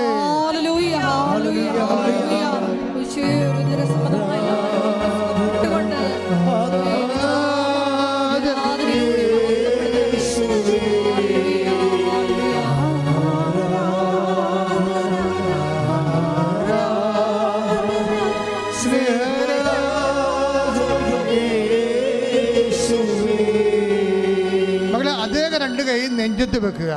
ശ്വാസകോശ രോഗങ്ങൾ, അസ്മ രോഗങ്ങൾ, ഹൃദയത്തിൻ്റെ അസുഖങ്ങൾ, തൈറോയ്ഡ് രോഗങ്ങൾ, ടോൺസിൽ രോഗങ്ങൾ, പതിരയിലുണ്ടാകുന്ന രോഗങ്ങൾ കർത്താവിൻ്റെ നാമത്തിൽ മാറിപ്പോകാൻ വേണ്ടി ഈശോ നാമത്തിൽ സ്തുതിക്കട്ടെ. കർത്താവേ, നിന്റെ ഉന്നതമായ നാമത്തിന് സ്വന്തം ചെയ്ത് കർത്താവേ, കർത്താവ് നിന്റെ തിരുമുറി പാർന്ന് വലുതുകാരം കർത്താവ് നെഞ്ചിൽ വെക്കണ പ്രാർത്ഥന കർത്താവേ. ബ്രസ്റ്റ് ക്യാൻസറുകൾ കർത്താവേ, നെഞ്ചിൻ്റെ മറ്റ് രോഗങ്ങൾ കർത്താവേ, നെഞ്ചിന് ശ്വാസമെടുക്കാൻ പറ്റാത്ത അവസ്ഥ കർത്താവേ, ന്യൂമോണിയ, ടൈഫോയിഡ് രോഗങ്ങൾ കർത്താവേ, സ്പോണ്ടിലോസിസ് രോഗങ്ങൾ കർത്താവേ, പിൻകഴുത്തിൻ്റെ രോഗങ്ങൾ കർത്താവേ, യേശുവിൻ്റെ നാമത്തിൽ പതിര് രോഗങ്ങൾ, കരൾ രോഗങ്ങൾ, യേശു ക്രിസ്തുവിൻ്റെ ഉന്നതമായ നാമത്തിൽ മാരക രോഗങ്ങൾ, ശ്വാസകോശ രോഗങ്ങൾ യേശുവിൻ്റെ നാമത്തിൽ മാറിപ്പോകട്ടെ. ശ്രുതിക്കട്ടെ.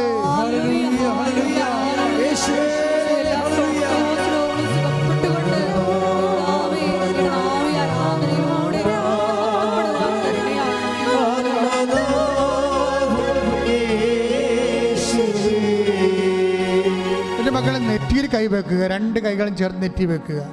നിങ്ങളുടെ രോഗം മാത്രമല്ല, നിങ്ങൾ വീട്ടിലുള്ളവർ, അയൽവാസികൾ, നിങ്ങളുടെ ശത്രുക്കൾക്ക് വേണ്ടി പോലും അവർക്ക് രോഗങ്ങളുണ്ടെങ്കിൽ സുഖപ്പെടാൻ വേണ്ടി പ്രാർത്ഥിച്ചുകൊണ്ട് ദൈവഭവനത്തിലെ കാവൽക്കാരെ മാറാൻ വേണ്ടി ദൈവത്തിൻ്റെ നിശ്ചയം പോലെ ഉടമ്പടിയിലൂടെ നീ ആത്മബന്ധം ഉണ്ടാക്കാൻ പോകുന്ന സമയമാണിത്. ശത്രുക്ക് വേണ്ടി പ്രാർത്ഥിച്ചുകൊണ്ട് നിൻ്റെ നെറ്റിയിൽ ശിരസ് കൈവച്ചുകൊണ്ട് എല്ലാവരുടെയും തലച്ചോറിന് വേദനയുള്ളവരുണ്ട്, ബ്രെയിൻ ക്യാൻസർ ഉള്ളവരുണ്ട്, തലച്ചോറിൽ വെള്ളം കെട്ടി നിൽക്കുന്നവരുണ്ട്, മൂക്കിന് കർത്താവെ വളഞ്ഞിരിക്കുന്നവരുണ്ട്, കണ്ണിന് കാഴ്ചക്കുറവില്ലാത്തവരുണ്ട്, ചെവിക്ക് കേൾവിയില്ലാത്തവരുണ്ട്, സംസാരിക്കാൻ പറ്റാത്തവരുണ്ട്, സംസാരിക്കാൻ പറ്റാത്ത കുഞ്ഞുങ്ങളുണ്ട്. അവരെല്ലാം തൊണ്ടകളിൽ കർത്താവ് സ്പർശിക്കാൻ വേണ്ടി പ്രാർത്ഥിക്കുന്നു. കർത്താവെ ശ്രുതിക്കണമേ, ശ്രുതിക്കട്ടെ. ഹല്ലേലൂയ. എൻ്റെ കർത്താവിൻ്റെ ഉന്നതമായ നാമത്തിൽ, എൻ്റെ കർത്താവിൻ്റെ ഉന്നതമായ നാമത്തിൽ സഭയുടെ അധികാരത്തിൽ 38 വർഷം ഞാൻ അർപ്പിച്ച കൃപാന്റെ യോഗ്യതയാൽ കൃപാസ്ഥാനത്താറെ ജീവനോടെ പ്രത്യക്ഷപ്പെട്ട മാതാവിൻ്റെ മധ്യത്തിൽ എല്ലാ മാർഗരോഗങ്ങൾ, ശിരസ് സംബന്ധമായ മുഴുവൻ രോഗങ്ങൾ, ഉച്ചമുതൽ ഉള്ളംകാൽ വരെയുള്ള എല്ലാ അസ്ഥി രോഗങ്ങൾ, പേശി രോഗങ്ങൾ യേശുവിന്റെ നാമത്തിൽ, ന്യൂറോ രോഗങ്ങൾ യേശുവിന്റെ നാമത്തിൽ മാറിപ്പോകട്ടെ. ശ്രുതികട.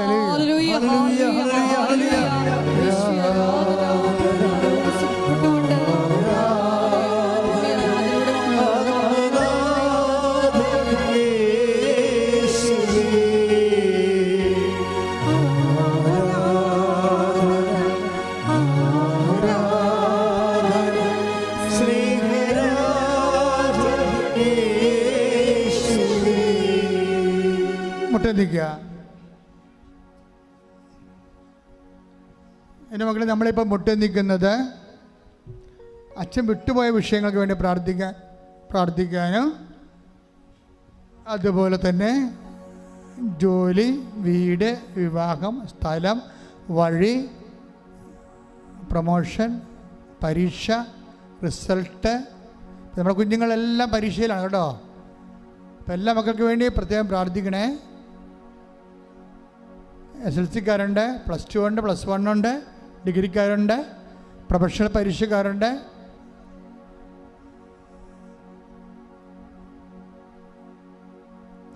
ജപ്തി നടപടി നേരിടാൻ പോകുന്നവരുണ്ട്, ലേലം നിശ്ചയിച്ചു പോയിട്ടുള്ളവരുണ്ട്, വീടില്ലാത്തവരുണ്ട്, ജയിലിലായപ്പെട്ടവരുണ്ട്, കേസായിപ്പോയവരുണ്ട്.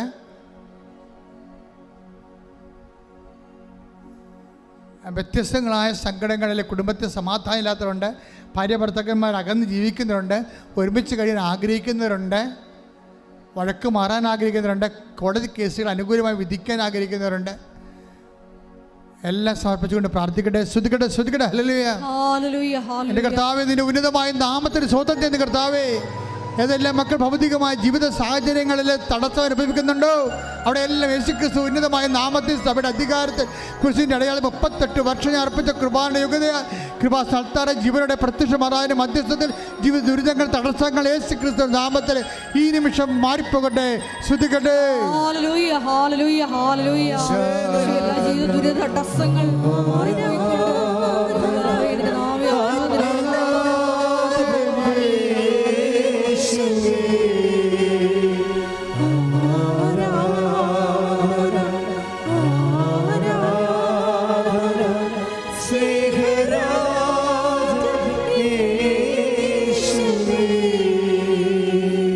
പ്രാർത്ഥനാപൂർവ്വം ഇരുന്ന് മൗനമായി പ്രാർത്ഥിച്ചുകൊണ്ടിരിക്കുക.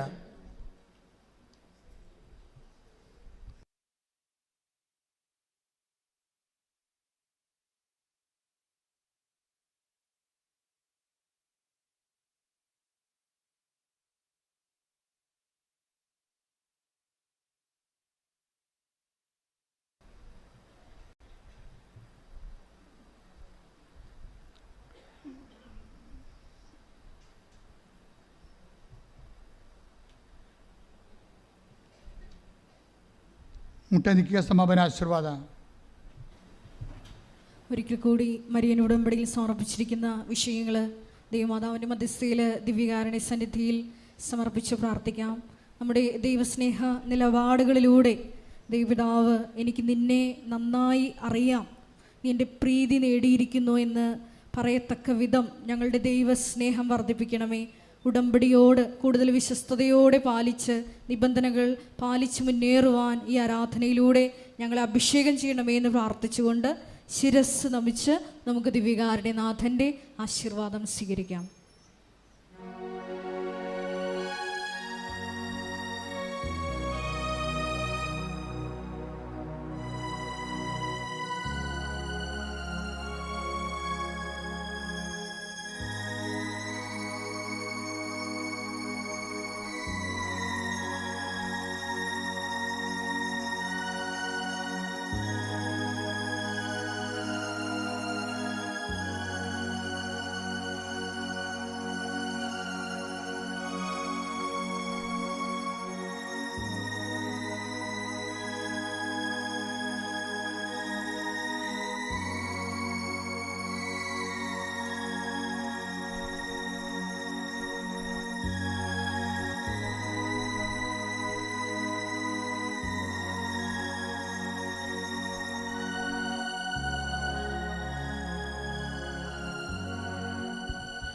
പരിശുദ്ധ പരമമാ ദിവ്യകാരുണ്യമേ, എന്നുമെന്നും അങ്ങേക്ക് ആരാധന. പരിശുദ്ധ പരമമാ ദിവ്യകാരുണ്യമേ, എന്നുമെന്നും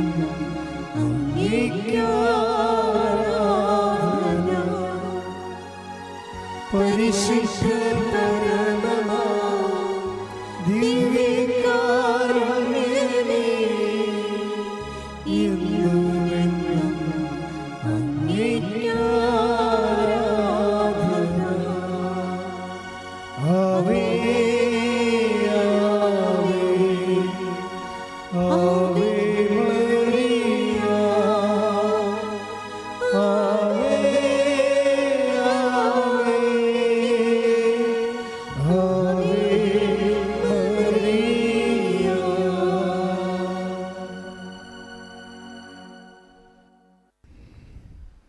അറിയിപ്പുകൾ. അമ്മയ്ക്കൊരു ഭവനം, എൻ്റെ സ്വന്തം പ്രാർത്ഥന പ്രോജക്റ്റുകൾ, അതിൻ്റെ ഭൗതിക സാഹചര്യം ക്രമീകരിക്കുന്ന അതിലേക്കാണ് സഹായം ആവശ്യപ്പെടുന്നത്. അത് ഓഫീസുമായി ബന്ധപ്പെടേണ്ടതാണ്. 94 47 69 68 15.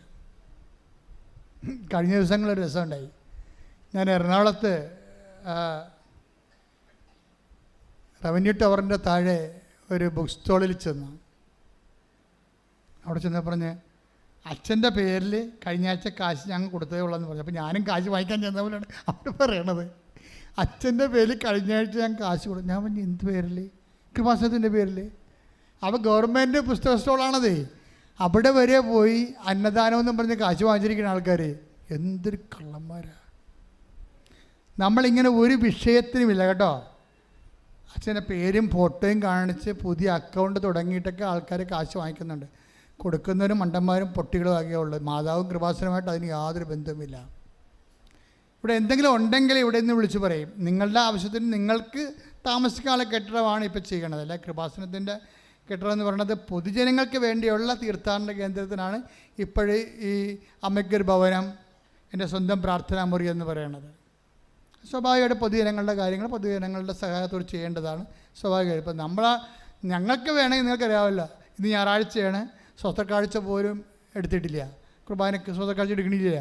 ലോകത്തിൽ ഏത് ഞായറാഴ്ച എടുക്കും ലോകത്ത്, അതുപോലും എടുക്കത്തില്ല.